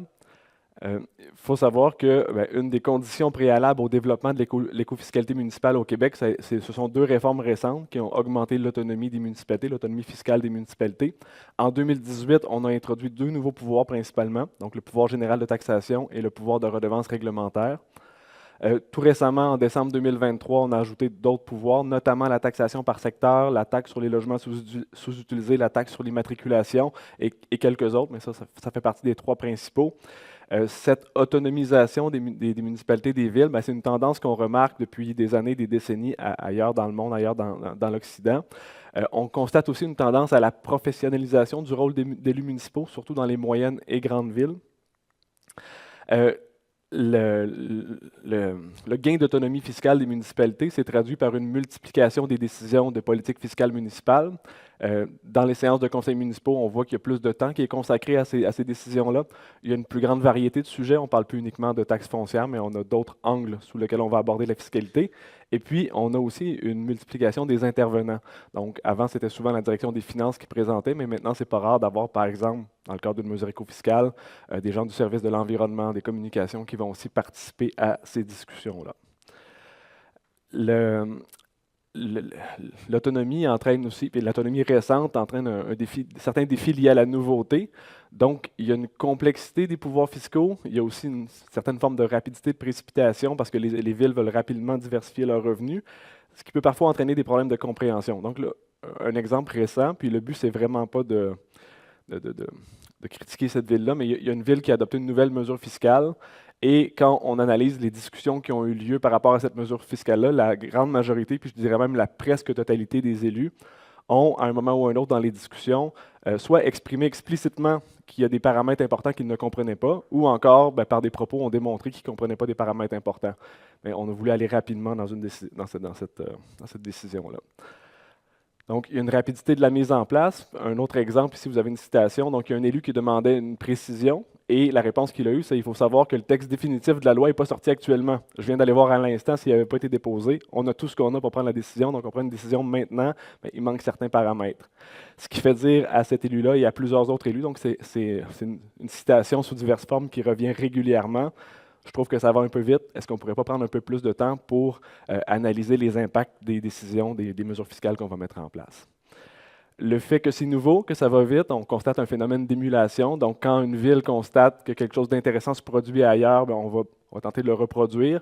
Quelques exemples. Donc, on a Victoriaville qui s'est inspiré fortement de Varennes pour sa taxe sur le coefficient d'occupation du sol. On a la redevance touristique, donc, qui a été contestée devant les tribunaux où les opposants ont gagné à Percé. Mais quand on écoute les séances du conseil municipal des Îles-de-la-Madeleine, systématiquement, on attendait de voir qu'est-ce qui allait se passer à Percé, comment on pouvait corriger les problématiques qui étaient constatées à Percé. Donc, on s'inspire et on essaie d'adapter. Plus récemment, la taxe sur les surfaces imperméables qui a été votée dans le dernier budget, qui a été annoncée dans le dernier budget de la ville de Sherbrooke. Lors de la présentation qui a été faite aux élus en novembre dernier, on discutait beaucoup de ce qui avait été fait à Laval, à Mississauga, en Ontario. Donc, on a vraiment une inspiration. Il y a plusieurs changements dynamiques qu'on constate, mais un des principaux qu'on a pu voir, c'est que auparavant, avec la taxe foncière, ça arrivait, mais c'était moins fréquent. Mais là, on va différencier les effets par secteur. Donc, les conseillers municipaux, dans certains cas, tendent à défendre davantage leur secteur. Ici, vous avez une citation qui est tirée d'un débat sur la taxe sur l'immatriculation. Donc, à titre de conseiller municipal d'un district de périphérie, j'ai entendu mes citoyens, mes citoyennes, j'ai cherché à connaître leurs préoccupations face à ça. J'espère que mes autres collègues des périphéries vont aller dans ce sens-là. Donc, on essaie de fédérer les conseillers qui représentent certains secteurs avec des caractéristiques particulières. Dans un tout autre débat, on a encore la même dynamique qui ressort. Donc, cette mesure-là, parce qu'elle est novatrice, parce qu'elle change les règles du jeu, elle nous force à défendre notre paroisse et notre obligation, c'est de défendre l'ensemble de la ville. Donc, en gros, on nous force à choisir des gagnants et des perdants. Donc, ça, c'est vraiment une nouvelle dynamique qui a été constatée.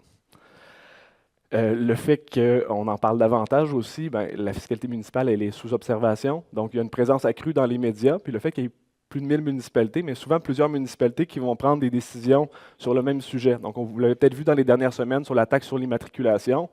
Sherbrooke a pris une décision, Québec, Trois-Rivières, ainsi de suite. Ce qui fait que sur une période de 3 semaines, dans les journaux, ça revenait presque quotidiennement.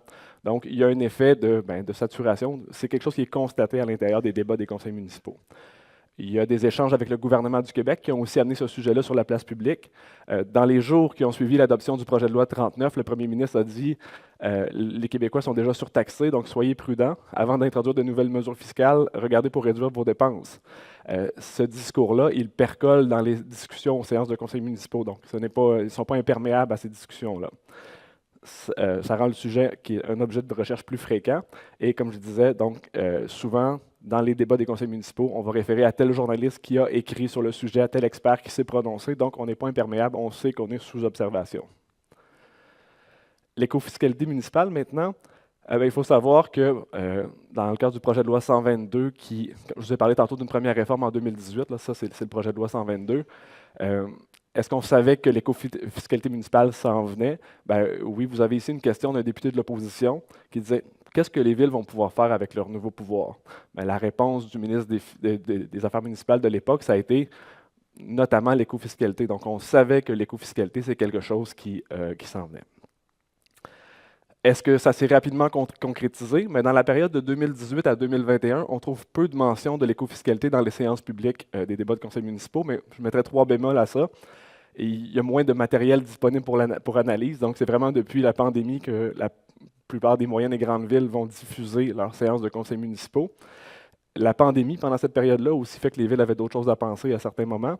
Et puis, il faut savoir aussi que dans le processus de décision en matière de fiscalité municipale, mais souvent, on va commencer dans les huis clos, dans les séances de travail qui ne sont pas accessibles au public, à discuter de certains sujets. Donc, ça se peut que l'écofiscalité ait déjà été abordée, d'où l'idée dont je vous parlais un petit peu plus tôt de faire des entrevues pour mieux comprendre un peu la genèse de cette discussion-là. À partir de 2022, on trouve des mentions plus fréquentes, donc de l'écofiscalité. On a des mentions de formation de comité ou du fait qu'on va étudier l'implantation de mesures écofiscales au service des finances. Donc, à partir de 2022, ça commence davantage. Et en 2023-2024, on a des mentions régulières. Et c'est évoqué dans presque toutes les grandes villes du Québec. Donc, on parle d'écofiscalité. Des fois, ça va être au passage de manière accessoire, mais on a aussi des débats de 30-45 minutes qui vont porter sur les principes ou sur des mesures écofiscales en tant que telles. Dans les médias, puis là, je vous invite à prendre ce graphique-là avec un grain de sel, puis juste voir la tendance, parce que c'est une recherche préliminaire faite dans Eureka qui combine les concepts d'écofiscalité puis de municipalité, administration locale de l'autre côté, donc il y a encore quelques doublons. Mais on voit vraiment une tendance à la discussion sur l'écofiscalité municipale qui augmente. On a une pointe en 2015 parce qu'il y a eu la Commission sur l'écofiscalité du Canada où la Commission suggérait l'adoption de pouvoirs de mesures d'écofiscalité par tous les ordres du gouvernement, incluant le municipal. Donc, ça a entraîné des discussions dans les médias. Ensuite, on a eu quelques discussions sur la tarification différenciée des déchets, Beaconsfield, Canton de Potton, ainsi de suite. Mais vraiment, depuis 2018, on a une tendance assez lourde là, où est-ce qu'on voit davantage de discussions sur l'écofiscalité municipale. Je fais une petite parenthèse. Je vous disais qu'avant 2013, il n'y avait presque rien, mais néanmoins, un des premiers articles qui combine écofiscalité et municipalité a été écrit par Corinne Gendron et cite Paul Lanois et Alain Webster. Donc, c'est 3 personnes qui vont être dans un même panel cet après-midi. Donc, on a des pionniers de l'écofiscalité municipale qui vont être avec nous aujourd'hui. De quoi on discute quand on parle d'écofiscalité municipale? Mais la définition, elle est somme toute peu débattue. Donc, on est surtout axé sur la compréhension. Donc, c'est rare qu'on va vraiment avoir des débats compliqués sur la définition. Il y a quelques exceptions où est-ce que des conseillers municipaux sont opposés à des mesures en disant « mais ça, pour nous, même si c'est présenté comme de l'écofiscalité, ce n'en est pas, mais ça reste l'exception ». Par contre, la définition, elle varie largement d'une municipalité à l'autre. Donc, selon ce que Lynn vous a présenté tantôt, il y a des villes dans lesquelles ça cadrerait parfaitement, mais d'autres, comme des subventions d'écofiscalité agricole, qui seraient complètement en dehors du cadre. Le bâton est actuellement plus utilisé que la carotte. Pourquoi? Parce que quand on regarde les motivations, le fait d'aller chercher des revenus, c'est la motivation principale. Donc, c'est ce qui est le plus souvent évoqué en raison du contexte budgétaire qui est complexe pour certaines municipalités, puis on veut diversifier les revenus. Donc, cet objectif-là est avoué. Ça amène comme défi, sur l'aspect des revenus, par exemple, quand on parle il y a des décisions qui se prennent, excusez-moi, je reprends. Mais par exemple, je décide si je vais imposer une taxe sur les surfaces imperméables, je vais décider de l'imposer au commercial et à l'industriel, parce que le comportement est le même, mais dans certains cas, on va décider de ne pas l'imposer au commercial parce qu'ils ont reçu une hausse de taxes importante l'année d'avant sur le foncier. Donc, ça n'a aucun rapport avec le comportement. On va prendre des décisions qui sont reliées plus largement au contexte fiscal. À l'opposé, il y a des villes qui sont contraintes par la fiscalité municipale sur l'aspect foncier. Il faut respecter des coefficients. Donc, entre le taux de taxation foncière qui s'applique, le taux résiduel, puis le taux qui s'applique au commercial, il faut respecter des ratios. Et des fois, avec les changements de rôle d'évaluation, on va avoir un plafonnement de ces ratios-là. Et donc, on va se retrouver 2, 3, 4 ans sans pouvoir augmenter le commercial. Mais l'écofiscalité va être vue comme une porte de sortie pour aller chercher des revenus du côté commercial, par exemple. Si la modification des comportements n'est pas nécessairement ce qui est évoqué en premier, mais il y a des exceptions, là, mais généralement, c'est souvent quand même évoqué de manière accessoire, c'est perçu comme un bonus, mais un des défis qu'on a, c'est qu'on voit ça comme plus lointain et plus difficile à mesurer. Maintenant, quelques défis et opportunités. Donc, on a un premier défi qui est celui de la cohérence. Donc, parfois, on a de la difficulté à définir un objectif précis.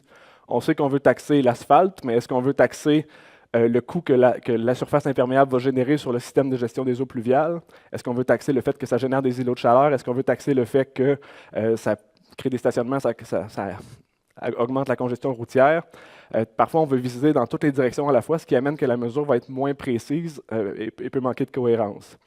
On peut aussi avoir un enjeu de cohérence interne de la mesure. Par exemple, si je veux taxer les surfaces imperméables en raison du coût que ça génère sur mon système de gestion des eaux pluviales, bien, si j'ai un contribuable qui est situé en périphérie et qui n'est pas raccordé au réseau, est-ce que je vais le taxer? Donc, normalement, la réponse devrait être non, ou en tout cas, tout le moins à un taux moindre. Il y a aussi une cohérence avec le cadre municipal. Les élus réfèrent souvent au devoir d'exemplarité. Donc, si, comme municipalité, comme ville, je veux demander aux citoyens de modifier leur comportement, par exemple en réduisant leur surface imperméable, mais comme ville, je devrais le faire aussi. Donc, vous avez une citation à l'écran par rapport à ça. Et une cohérence avec le cadre réglementaire. Donc, est-ce qu'on va taxer les stationnements d'un côté, mais obliger les villes, les commerçants qui construisent un commerce à avoir un certain nombre de cases de stationnement? Bien, ça peut créer un enjeu de cohérence. On a un enjeu de contestation aussi. Donc, dans les villes où est-ce qu'on adopte des nouveaux pouvoirs fiscaux municipaux, on constate en moyenne une augmentation des questions du public sur ces sujets-là. On a une augmentation, d'après ce qu'on peut constater, de la manifestation de l'opposition, que ce soit des appels, des pétitions, des lettres ouvertes, etc. Donc, vous avez un exemple ici. Là. Moi aussi, j'ai eu des appels, j'ai eu des courriels de citoyens. Ce n'est pas une chaîne de lettres, donc ils disent que c'est assez. Donc, les élus manifestent de plus en plus qu'ils ont des réactions de contestation de la part des citoyens. On a les contestations devant les tribunaux, donc qui constituent un frein pour les municipalités qui souhaitent émuler. Si on voit qu'une autre municipalité a été de l'avant, mais qu'il y a des contestations devant les tribunaux, ça freine. La redevance de personnes est un bon exemple. Il y a plusieurs municipalités avec des caractéristiques similaires qui voulaient aller de l'avant, puis pour le moment sont sur le frein. On a des impacts majeurs pour les municipalités, par exemple les coûts reliés aux poursuites judiciaires, la capacité à traiter ces poursuites-là à l'interne, puis les risques de réputation notamment. Et on a les élections municipales de 2025 qui vont être les premières élections avec un bilan qui inclut des nouvelles mesures fiscales. Donc, il va y avoir des débats sur l'abolition, le maintien, l'ajout de ces mesures-là. On a pu avoir un avant-goût de tout ça avec la campagne à la mairie qui vient de se terminer à Gatineau en fin de semaine, avec l'élection d'une professeure qui s'intéresse à la fiscalité municipale. Mais pendant la campagne, si on écoute les débats, on les décortique, on voit que la redevance de développement puis la taxe sur l'immatriculation ont pris beaucoup de place dans les débats. Donc ça, c'est une nouveauté à laquelle les élus vont être confrontés et ça ressort déjà dans les discussions des conseils municipaux. Je passe complètement sur l'acceptabilité sociale, même si c'est hyper important parce que je vois mon temps filer rapidement.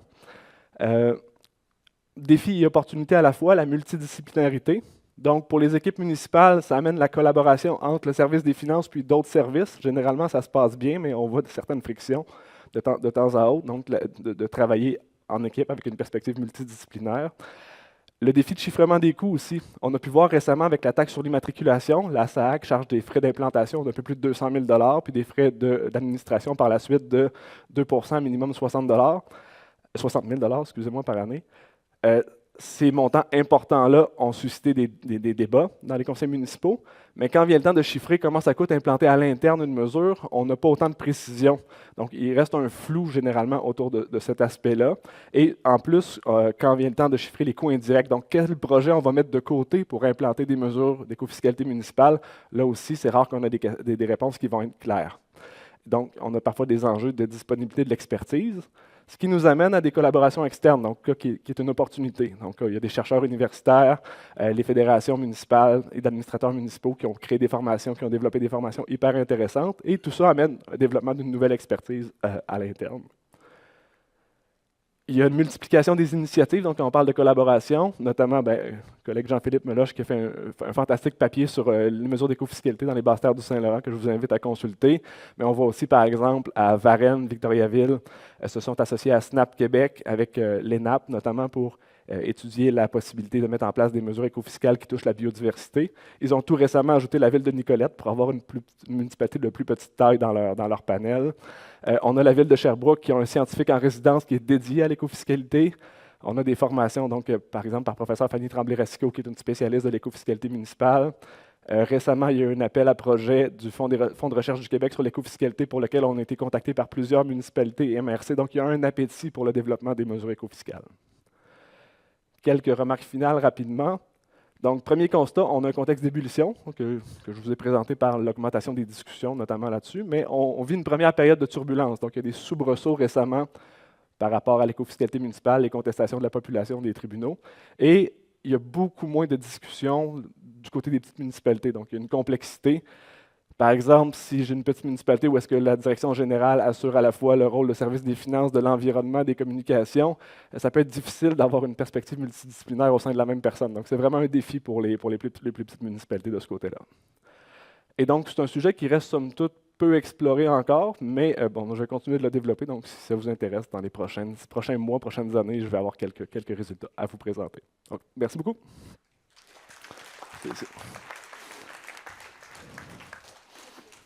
Merci beaucoup, Tommy. On passe à Noémie.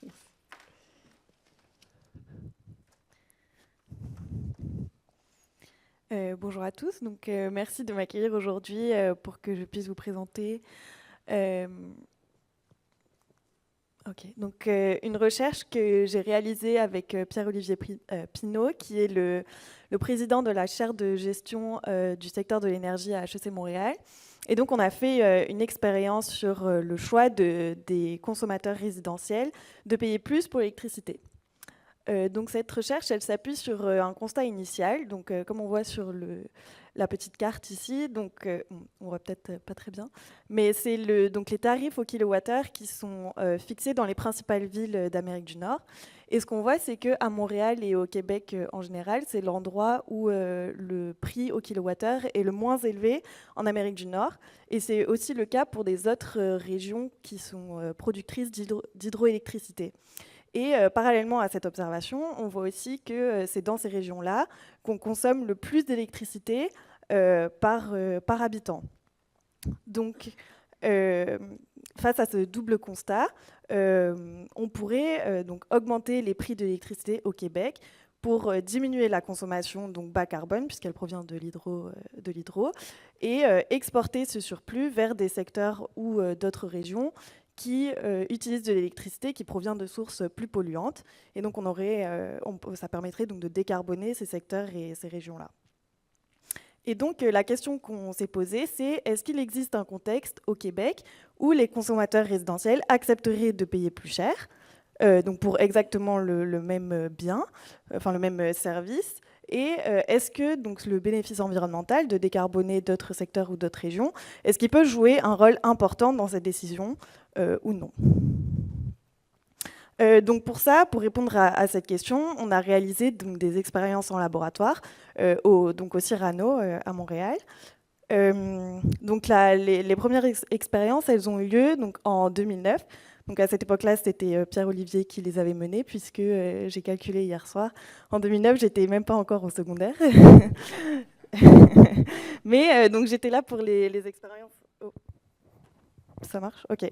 Donc j'étais là pour les expériences en 2022. Et en fait, l'idée, c'était donc de reproduire les expériences de 2009 et voir si, 13 ans plus tard, on avait des résultats qui étaient un peu différents, enfin qui avaient pu évoluer. Donc, ce qu'on a fait, c'est qu'on a donc accueilli des participants dans le laboratoire et chaque participant recevait un budget initial et ensuite, on lui assignait de manière aléatoire un type de consommateur. Donc, je détaillerai un petit peu plus tard les différents types qu'on avait, mais en gros, ils différaient uniquement dans la consommation d'électricité qui leur était assignée. Et ensuite, donc, aux participants, on leur a assigné une tâche extrêmement simple, qui était tout simplement donc, de choisir un prix pour l'électricité, enfin pour leur consommation d'électricité. Donc, ils avaient deux tarifs à leur disposition. Donc, le premier qui était le tarif de base, qui reflétait la situation du Québec au moment de l'expérience, donc en 2009 et en 2022. Et ensuite, on avait un tarif alternatif qui était juste donc, de 3 sous par kilowattheure plus cher. Et donc, l'hypothèse qu'on faisait, c'est que s'ils choisissaient ce tarif plus cher, s'ils choisissaient ce tarif plus cher, ils allaient diminuer leur consommation d'environ 10%, et ce surplus donc, qui n'était pas consommé allait pouvoir être exporté dans d'autres secteurs ou régions qui n'utilisaient pas nécessairement l'hydroélectricité. Et donc l'exportation de ce surplus avait deux conséquences principales. La première, c'était qu'elle créait donc un bénéfice environnemental, donc de remplacer dans d'autres secteurs et régions l'électricité de sources plus polluantes par de l'hydroélectricité. Et la deuxième conséquence, c'était que donc, si toute l'électricité était vendue 3 sous plus cher, Hydro-Québec réalisait des profits supplémentaires qui ensuite étaient redistribués de manière égale à tous les participants, quel que soit le tarif qu'ils aient choisi. Donc en 2009, les participants faisaient ce choix une seule fois, et en 2022, on leur a demandé de faire ce choix plusieurs fois pour voir comment est-ce que ça pouvait évoluer sur une courte période. Et enfin, en 2022, on leur a aussi fait passer un questionnaire à la fin pour évaluer leur sensibilité personnelle à l'environnement, leur niveau d'altruisme et de confiance dans les institutions, pour voir quelles pouvaient être les raisons de leur choix de tarif. Pardon, j'ai oublié de mentionner quelque chose ici, c'est que, que ce soit en 2009 ou en 2022, donc on a fait plusieurs sessions qui se sont étalées sur plusieurs semaines, et pour pouvoir évaluer donc, le rôle du bénéfice environnemental dans la décision du tarif, on a fait plusieurs types de sessions qui faisaient varier en fait, la certitude avec laquelle le bénéfice environnemental allait se réaliser. Donc, dans un premier type de session, on disait aux participants que c'était 100% sûr que le bénéfice environnemental allait se réaliser. Dans un deuxième type de session, on leur disait qu'il y avait 50% de chances que le bénéfice environnemental se réalise et 50% de chances qu'il ne se réalise pas. Dans un troisième type, on leur disait qu'avec une probabilité inconnue, le bénéfice environnemental allait se réaliser. Et enfin, dans un dernier type de session, on ne faisait pas mention du bénéfice environnemental. Donc ici, on voit les différents types de consommateurs. Donc sur le tableau de droite, on avait 4 types de consommateurs qui différaient en fonction de l'endroit où ils habitaient, donc soit dans une maison, soit dans un appartement, et dans le type de chauffage qu'ils utilisaient, donc soit électrique, soit au gaz. Et donc ça a mené à 4 niveaux de consommation d'électricité. Donc dans le tableau de gauche, sur le tableau du haut, on voit donc, la consommation de chaque type de consommateur avec le prix, le tarif basique. Donc ensuite, on avait une charge fixe pour tous les consommateurs. Et donc pour les 1200 premiers kilowattheures, c'était 6 sous. Enfin, chaque kilowattheure était au prix de 6 sous, puis ensuite ça passait à 9 sous. Et dans la dernière colonne, on voit donc la facture finale pour chaque type de consommateur. Et dans le panneau du bas, on a exactement la même chose, mais avec le tarif alternatif. Donc chaque kilowattheure était 3 sous plus cher et avec une diminution de 10% de la consommation. Et donc au final, la facture était quand même plus élevée avec le tarif alternatif qu'avec le tarif basique. Donc pour vous donner une idée peut-être un peu plus précise de comment l'expérience se déroulait, donc d'abord on accueillait les participants au laboratoire. Donc le laboratoire en fait c'est une salle avec plusieurs ordinateurs le long des murs qui sont séparés par des sortes de toiles, donc qui fait que les participants ne voient pas ce que les autres personnes dans la salle faisaient sur leur ordinateur. Donc ensuite, chaque personne piochait une carte avec un numéro qui était préassigné à un ordinateur dans la salle où l'ordinateur avait un certain type. Donc quand la personne arrivait devant l'ordinateur, on lui disait « Vous êtes consommateur de type A, B, C ou D ». Une fois que tous les participants étaient dans la salle, enfin, à leur poste d'ordinateur, donc on leur expliquait comment l'expérience allait se dérouler, donc un petit peu la même chose que ce que j'ai fait juste avant. On leur montrait les différents tarifs, toutes les conséquences de leur choix, etc. Et une fois que tout le monde était prêt, donc on passait aux questions, où tout simplement les gens devaient choisir quel tarif est-ce qu'ils voulaient payer pour leur consommation d'électricité. une fois que tous les participants avaient choisi, on donnait les résultats. Donc, c'était vous avez choisi de payer tel prix pour l'électricité, votre facture est de temps. Dans la salle, tant d'autres personnes ont choisi de payer le tarif alternatif. Ça a mené à un profit de temps, donc vous recevez telle part du profit. Et tant de kilos de CO2 ont été sauvés grâce aux décisions des participants.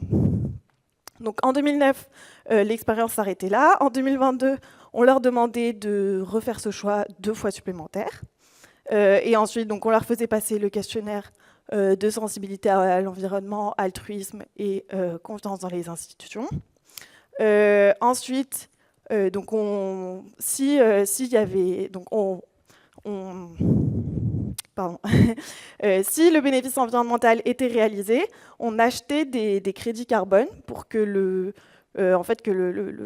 pour que les participants voient que leur décision avait eu un impact réel sur l'environnement.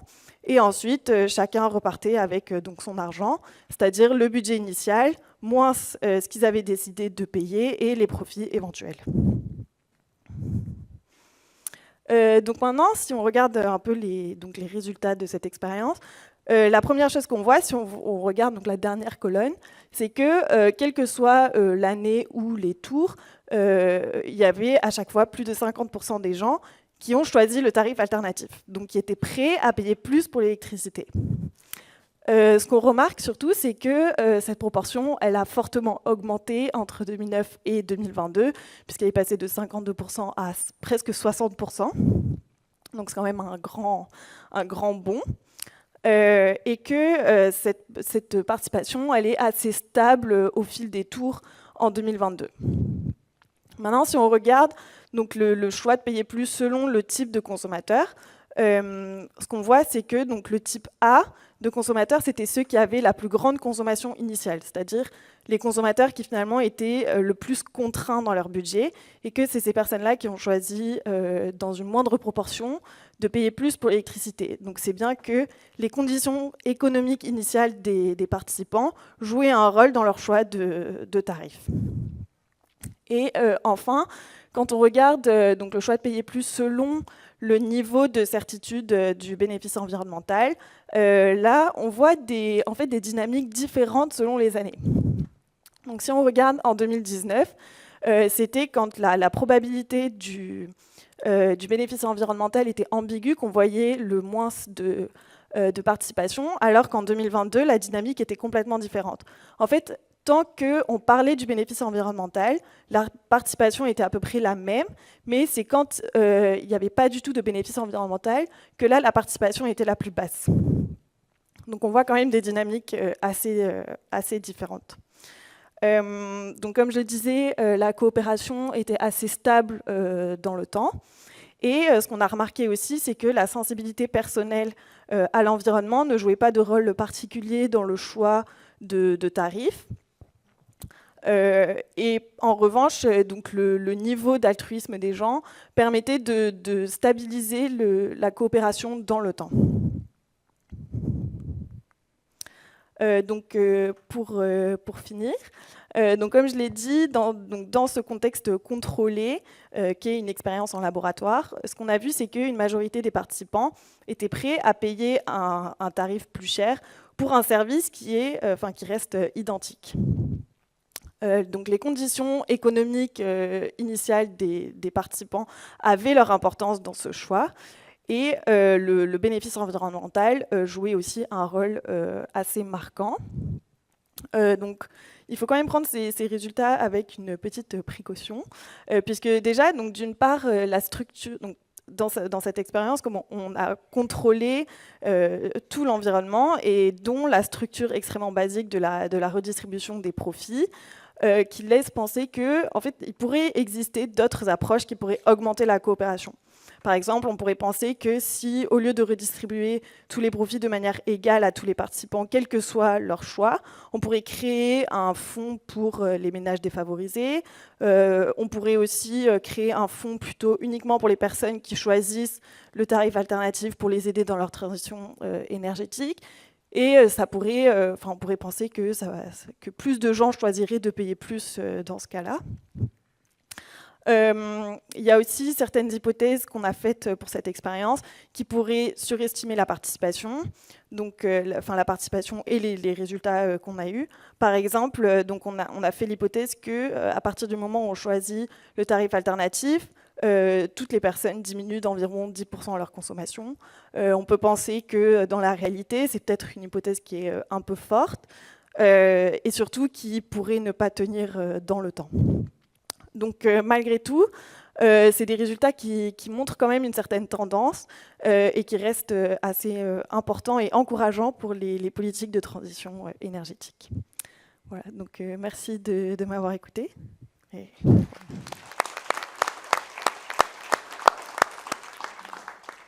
Merci. Merci beaucoup, Amélie, pour la présentation. Merci aux quatre panélistes. On a une bonne vingtaine de minutes pour des discussions.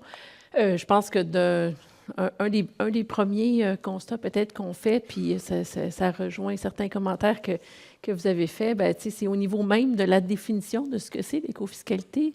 Puis peut-être que la définition, finalement, n'est pas si importante, mais c'est d'avoir cette préoccupation-là que la fiscalité peut, quelque part, dans notre horizon ou dans notre boîte à outils pour faire face au changement climatique, puis favoriser le développement durable, c'est un outil qui n'est pas un outil en soi, mais qui est peut-être un outil transversal. On pense à la responsabilité élargie des producteurs et tout ça. Puis oui, c'est vrai, c'est une réglementation, mais à l'intérieur même de ça, s'il y a une construction de quelque chose qui ressemble à des éco-frais et tout, on rejoint un peu.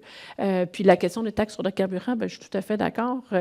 Quand on fait l'inventaire annuellement, taxes sur le carburant, à la limite même droit minier, c'est pas des choses qui avaient été mises en place à l'origine en se disant c'est un objectif de changer les comportements ou d'aller chercher des recettes fiscales pour favoriser, oui, peut-être le rétablissement de sites miniers, des choses comme ça. On avait déjà un peu ça à l'esprit, mais c'était quand même moins dans une préoccupation d'éco-fiscalité, en tout cas. Puis certainement que ça fait le lien aussi avec la présentation de Tommy, l'émergence d'une préoccupation de l'écofiscalité dans le domaine municipal. Si on se reportait quelques années, on pourrait peut-être constater la même chose au niveau provincial, au niveau national. C'est quelque chose qui s'est peut-être fait de façon moins brusque parce que là, ça, c'est au niveau municipal, c'est venu vraiment avec des pouvoirs. Puis le défi entre, changer des comportements, aller chercher des recettes, là, ils l'ont directement, puis des besoins de financement qui sont là. Fait que ça se fait peut-être de façon, tu parlais de soubresaut, mais ça a créé quand même, ça a brassé des choses. Mais on verrait une évolution aussi, si on faisait l'analyse au niveau national et provincial, mais se reporter il y a quelques années, parce que, c'est sûr, on ne parlait pas nécessairement d'écofiscalité il y a 30 ans, là, même s'il y a des choses qui ont été mises en place qui peut-être avaient un peu cette saveur-là. Fait que la définition comme telle n'est peut-être pas si pertinente, mais si nécessaire, en fait, est pertinente, mais peut-être pas si nécessaire pour comprendre comment la fiscalité peut être utilisée pour aider à faire face au changement climatique, puis dans une perspective de développement durable. Et que je vous lancerai, en fait, sur... mais n'hésitez pas si vous avez... je discutais tantôt avec Amélie, puis elle dit peut-être qu'il y a des questions qui vont nous venir. Si vous avez des questions entre vous aussi, n'hésitez pas, s'il y a des choses qui vous sont venues dans le cadre de la présentation. Interrompez-moi, puis posez-vous les questions entre vous, ça sera parfait aussi. Mais je vous lancerai avec une question un peu générale parce que vous avez parlé de différentes choses, donc la mise en place d'une taxe kilométrique serait quand même une révolution dans un certain sens, mais peut-être une révolution nécessaire, je pense que tu l'as démontré, des changements au niveau municipal, un changement au niveau des entreprises, mais aussi peut-être de la gouvernance de ce système-là, puis un changement dans un signal de prix, en fait, pour certaines mesures qui, pour l'électricité, mais je pense que tous les constats que tu as emmenés, Amélie, on peut les faire pour n'importe quelle autre mesure. Puis c'est intéressant de voir que si on démontre des retombées positives, peut-être que ça peut influencer la décision. Encore faut-il être capable de les démontrer. Mais dans tout ça, quand on veut faire un ajustement de prix, par exemple, ou amener une innovation, c'est quoi l'obstacle qu'est-ce qui fait qu'on n'y arrive pas? Ou l'obstacle ou la contrainte principale que vous voyez? Puis j'irai peut-être par ordre comme ça, là, avec Jean-Philippe. Bien, je vais prendre ta question, puis je vais prendre un petit bout que j'ai escamoté dans ma présentation, tu sais, ce qu'on pourrait appeler l'acceptabilité sociale. Tu sais, en fait, en économie, on est capable de montrer l'efficience de quelque chose, puis c'est très technocrate comme approche. Puis après ça, quand on sort des cercles universitaires ou des cercles initiés, puis on s'en va vers la population en général, on voit que les idées ne percolent pas. Ça ne se rend pas. Même tout ce qui est conservation de l'environnement, tout le monde est d'accord sur les principes, puis quand on se rend dans la population, ça ne percole pas. Les fameuses taxes sur les carburants, c'est un des rares tarifs qui est le même aujourd'hui qu'il y a 10 ans, puis même dans le cas du gouvernement fédéral qu'il y a 30 ans. Je n'avais même pas de permis de conduire quand le gouvernement fédéral a décidé que c'était 10 sous par litre. Mes enfants ont des permis de conduire aujourd'hui, c'est le même prix. C'est très rare que vous pouvez trouver des tarifs comme ça qui n'ont pas bougé dans le temps puis qui n'ont pas suivi. Et les politiciens vont souvent dire « Ah, c'est dur, ça c'est dur de faire ça, c'est difficile, il n'y a pas beaucoup d'acceptabilité sociale. » Même la taxe kilométrique, il y a l'enjeu de la vie privée. Les gens vont nous suivre, puis ils vont avoir des informations sur nous, alors qu'en réalité, on peut très bien mettre des systèmes en place qui ne collectent pas d'informations privées. C'est comme tout le monde a un téléphone cellulaire. Là, si on veut vous espionner avec votre téléphone, là, c'est super facile, tout le monde peut le faire. On n'a pas interdit les téléphones pour autant. On a juste contrôlé qui peut espionner ou comment on peut le faire. Donc, on contrôle les informations qui peuvent être collectées. Donc, il y a plein d'enjeux techniques, puis il y a plein de communication à faire, mais c'est certain qu'on a un enjeu. Puis c'est pour ça que je dis, quand on met en place la taxiométrique, quand je mets 10 ans, c'est pas parce que technologiquement on n'est pas capable. On est capable demain matin, technologiquement. On était capable il y a 10 ans, en fait. C'est socialement, c'est le parcours social pour se rendre là. Ça prend des consultations publiques, ça prend des projets pilotes. Il faut embarquer la population, il faut que la population s'approprie les modes, comprenne comment ça fonctionne, démontrer qu'il n'y a pas d'enjeu nécessairement.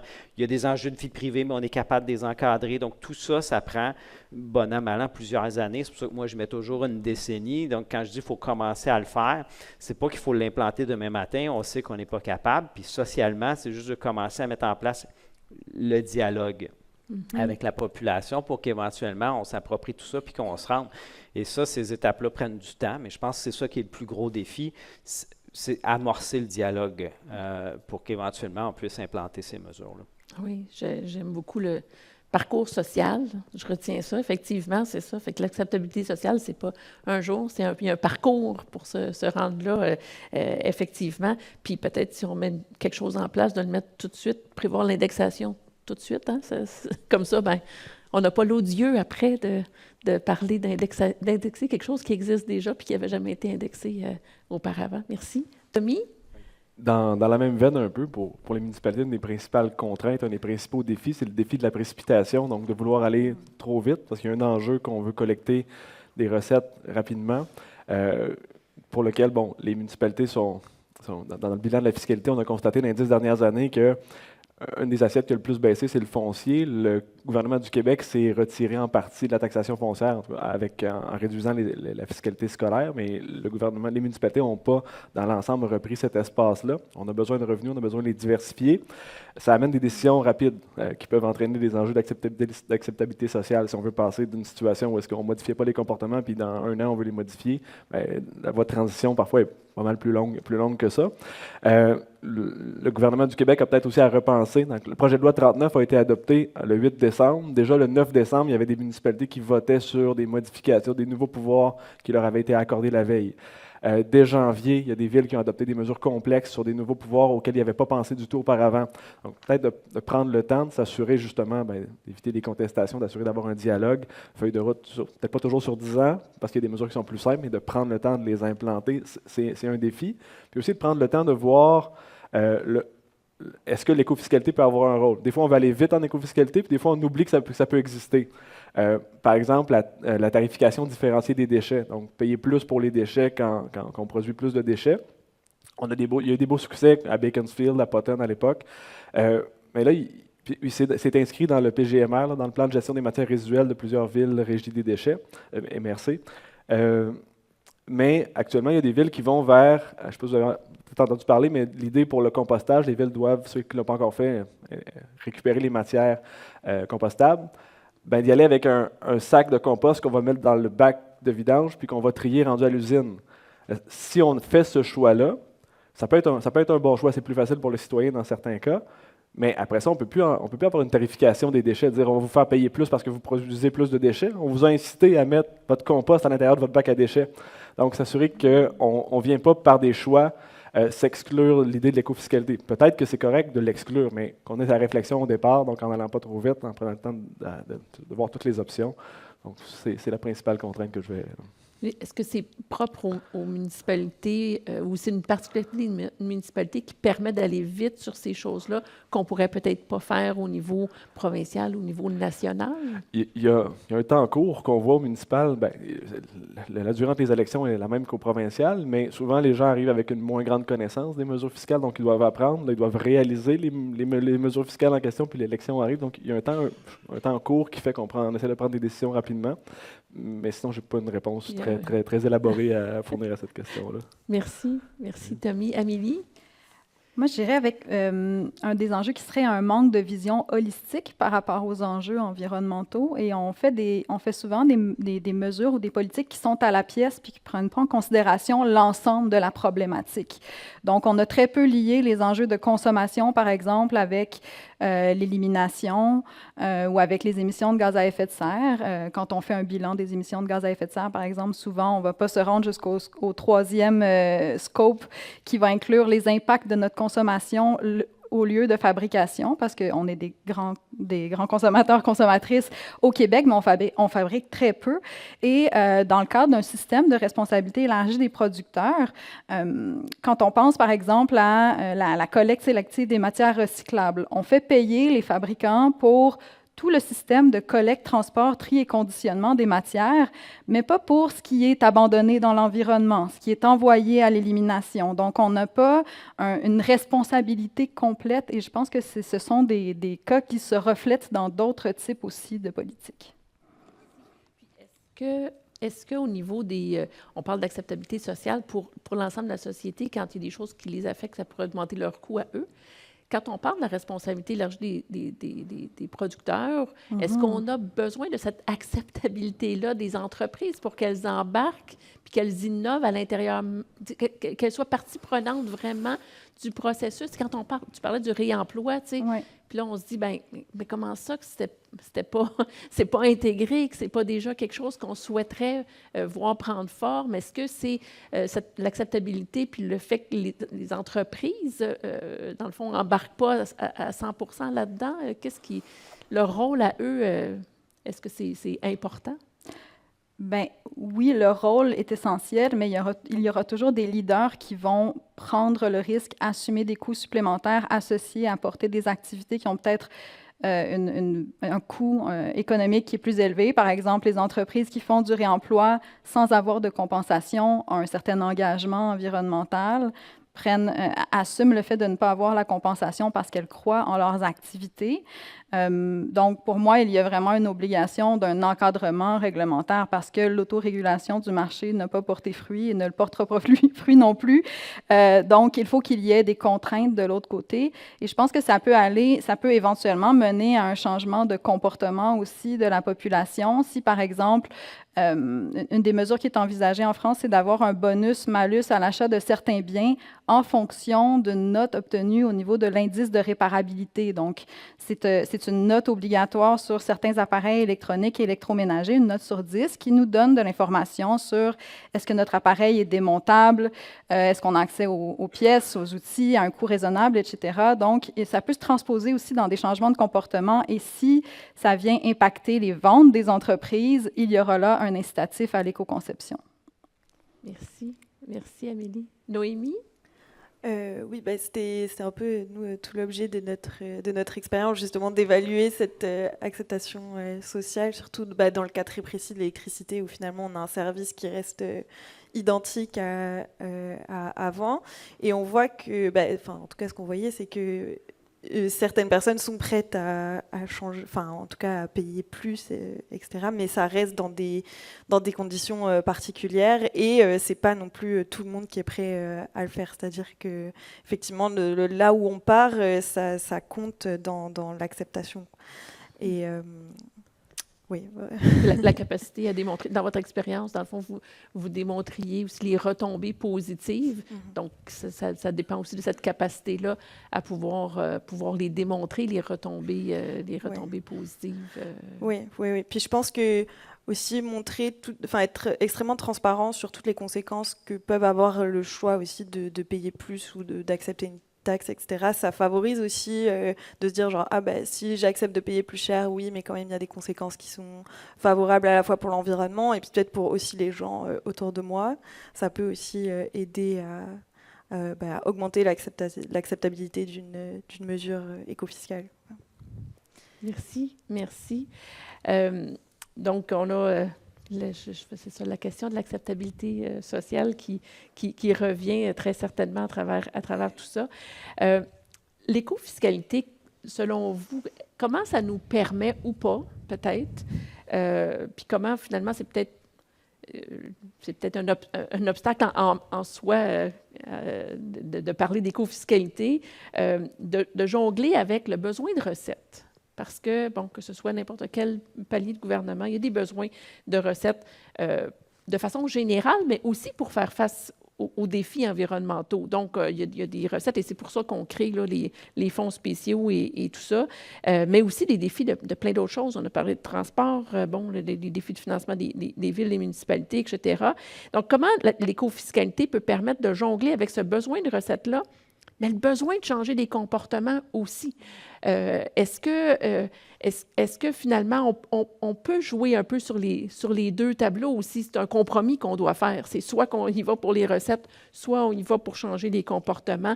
Quel est votre point de vue? Amélie, Amélie, je te laisserai la parole en premier si... tu veux bien? Bien, peut-être que c'est optimiste de ma part, mais je verrais bien un système dans lequel le bâton, justement, finance la carotte. Dans plusieurs éléments au niveau de la gestion des matières résiduelles, ça peut se transposer. Par exemple, on a des redevances à l'élimination des matières résiduelles, qui est un montant fixe chargé par tonne de matière qui est envoyée soit à l'enfouissement et à l'incinération. Ce coût-là, il n'a pas été calculé en fonction du potentiel de changement de comportement des entreprises, cela dit. Donc, c'est un montant, alors que pour la taxe carbone, par exemple, c'est un élément qui a été pris en considération. Donc, d'abord, idéalement, on calculerait ça, puis on augmenterait les redevances pour décourager le recours à l'élimination. Et dans un deuxième temps, de voir ces sommes-là qui servent à financer un fonds, comme les nombreux fonds qui existent. Comment est-ce que le financement peut être encadré en fonction des priorités et de ce qui... En fait, ça doit être évolutif un peu ce qui est financé. Donc, initialement, par exemple, les redevances servaient à financer le programme de traitement des matières organiques par biométhanisation et compostage parce que les municipalités devaient à ce moment-là mettre en place des collectes de matières organiques, avoir donc des installations pour les traiter. Maintenant, une fois que c'est fait, quelle est la prochaine étape? Et donc, pourquoi pas un fonds pour la réduction à la source et le réemploi pour aller soutenir des initiatives des municipalités, peut-être des organisations aussi qui vont permettre d'atteindre les cibles au niveau de la politique de gestion des matières résiduelles. Et c'est la même chose qui peut se faire aussi au niveau des éco-frais. Donc, voir comment on peut utiliser le bâton pour financer finalement les initiatives qui vont dans le sens d'une transition écologique et qui sont cohérentes et évolutives. Merci. Noémie, cette fois. Oui. Moi, à la base, je suis économiste, donc j'ai pas du tout d'expertise en fiscalité, etc. Donc, en économie, en tout cas, la question de lever des recettes, c'est une question qu'on n'aborde pas du tout. Dans le sens où s'il n'y a pas une raison derrière de pourquoi est-ce qu'on veut lever des recettes. Enfin, en tout cas, on se pose uniquement la question de changer les comportements. Et dans ces cas-là, que ce soit le bâton ou la carotte, il n'y a pas vraiment de... Enfin, théoriquement, c'est pas vraiment une différence qu'on prend en compte, quoi. Donc, les deux pourraient changer les comportements. Voilà. Là. Exactement. J'ai pas grand-chose à c'est apporter sur parfait. ça. Merci. Tommy? Au municipal, il y a quelques cas de figure. Par exemple, si on a une dépense qui est déjà existante, pour les taxes sur les surfaces imperméables, on a déjà des coûts qui sont rattachés à la gestion des eaux pluviales. Mais à ce moment-là, on peut aller chercher des revenus, modifier des comportements, diversifier les revenus. Donc là, on utilise le bâton sur une dépense qui existe déjà. C'est plus difficile dans les cas où est-ce que, parce que là, on n'aura pas d'augmentation globale du fardeau fiscal, on va juste le répartir différemment. Si je veux financer une nouvelle dépense qui n'existe pas, comme un crédit, comme une subvention qui servirait à modifier un comportement, puis que je la finance à partir d'une mesure éco-fiscale que je mets en place, mais à ce moment-là, je n'ai pas baissé ma taxe foncière, je n'ai pas changé mes autres prélèvements, j'ai augmenté globalement le fardeau fiscal. Donc, l'idée de, est-ce que par l'éco-fiscalité, on va travailler sur une dépense déjà existante. Des fois, c'est plus facile, comme la tarification des déchets. J'ai un coût de gestion, de gestion des déchets, mais je pourrais la répartir différemment en ayant une tarification différenciée. C'est quelque chose qui peut, même si dans certains cas, il y a eu des accros d'acceptabilité sociale, mais c'est un cas qui est peut-être plus facile à travailler que de dire on va financer complètement une nouvelle dépense à partir d'une mesure éco-fiscale. Puis c'est ça, si on veut aller chercher la carotte qu'on finance avec le bâton, si c'est une nouvelle carotte qui n'existe pas déjà, bien là, ça va impliquer qu'on va augmenter globalement le fardeau fiscal dans la municipalité. Donc, il y a ces défis-là que je vois. Merci. Merci. Jean-Philippe? En fait, le mot-clé là-dedans, c'est l'élasticité.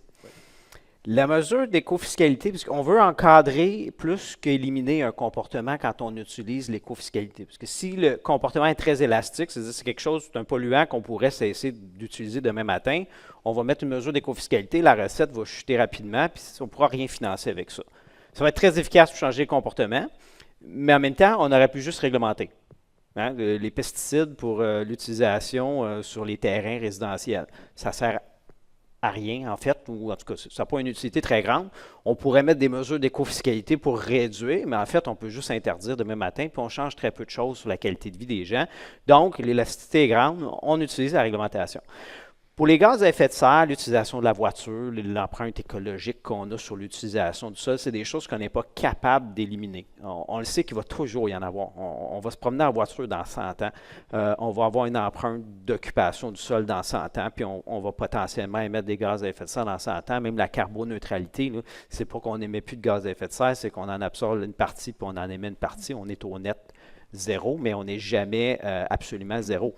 Ce qui fait que là, l'éco-fiscalité devient intéressante parce qu'on sait qu'on a des perspectives de recettes à long terme, puis on vient encadrer un comportement. C'est-à-dire qu'on n'est pas dans l'interdiction puisque c'est impossible d'interdire, puis on n'est pas dans un encadrement à laisser aller, c'est-à-dire volontariste. S'il vous plaît, utilisez moins l'automobile ou fermez votre moteur quand vous êtes en arrêt. Vous le faites si ça vous tente, vous ne le faites pas si ça ne vous tente pas. Il n'y a pas d'encadrement. Ça, c'est des mesures volontaristes. L'éco-fiscalité est entre les deux, puis elle vient nous dire, on va encadrer votre comportement avec une mesure économique, puis par ailleurs, on va tirer des recettes. Puis le fait que c'est inélastique, souvent, ça frustre les écologistes qui disent, ça ne donne rien, votre mesure. Mais sachez que l'argent qu'on prend en mesure d'éco-fiscalité, si on ne la prend pas là, on va la prendre ailleurs, parce que de toute façon, on a des besoins de dépenses. C'est beaucoup plus efficace de taxer les carburants, l'achat des automobiles, des choses qui nous coûtent cher collectivement, qui ont des impacts négatifs sur l'ensemble de la collectivité, des coûts qu'on absorbe, que de taxer les gens quand ils travaillent, les gens quand ils consomment, les gens quand ils achètent une propriété. Ces mesures fiscales-là sont beaucoup plus dommageables sur la qualité de vie des gens que taxer les voitures, les carburants. Après ça, c'est un choix politique. On met une mauvaise politique fiscale en place ou une bonne. L'éco-fiscalité amène ça. Même si c'est très inélastique et qu'on ne change aucun comportement, on aurait intérêt à le faire, ne serait-ce que pour aller chercher la recette. Après, si on modifie trop les comportements, c'est qu'on aurait potentiellement dû réglementer plutôt que de mettre en place une mesure d'éco-fiscalité. Effectivement. Donc, quand on parle de la boîte à outils, là, c'est ça. C'est qu'il y a des choses qu'on pourrait dire, carrément, on enlève ça. La mesure éco-fiscale, effectivement, peut être un peu entre les deux. La question de coercition aussi est importante. Donc, quand on y va avec une mesure éco-fiscale, s'assurer qu'il y a effectivement une conformité avec tout ça, puis de gérer les attentes aussi à long terme. Puis, quand on disait le besoin de ressources, c'est vrai qu'au net, ça peut être qu'on n'a pas besoin de ressources de recettes fiscales additionnelles, mais qu'on les a utilisées, ces recettes-là, pour diminuer d'autres types d'impôts qui sont peut-être plus nuisibles, puis de gérer mieux cette 1,6 % du PIB des mesures en termes de mesures, bon, fiscales. On peut débattre des mesures qui sont là-dedans, mais disons que c'est le plus élevé qu'on peut aller chercher en ce moment, c'est quand on met de l'ensemble des mesures, c'est 1,6 % du PIB. Ben, peut-être qu'on peut avoir un peu plus recours à ça pour alléger un peu le fardeau fiscal d'un autre côté. Ben, écoutez, aviez-vous des questions entre vous? Avez-vous des éléments additionnels, un mot de conclusion que vous aimeriez, quelque chose que vous dites, ah, j'ai pas dit ça, puis j'aurais donc dû. Non, vous allez vous dire ça tantôt dans, dans deux minutes, quand on sera débarqué.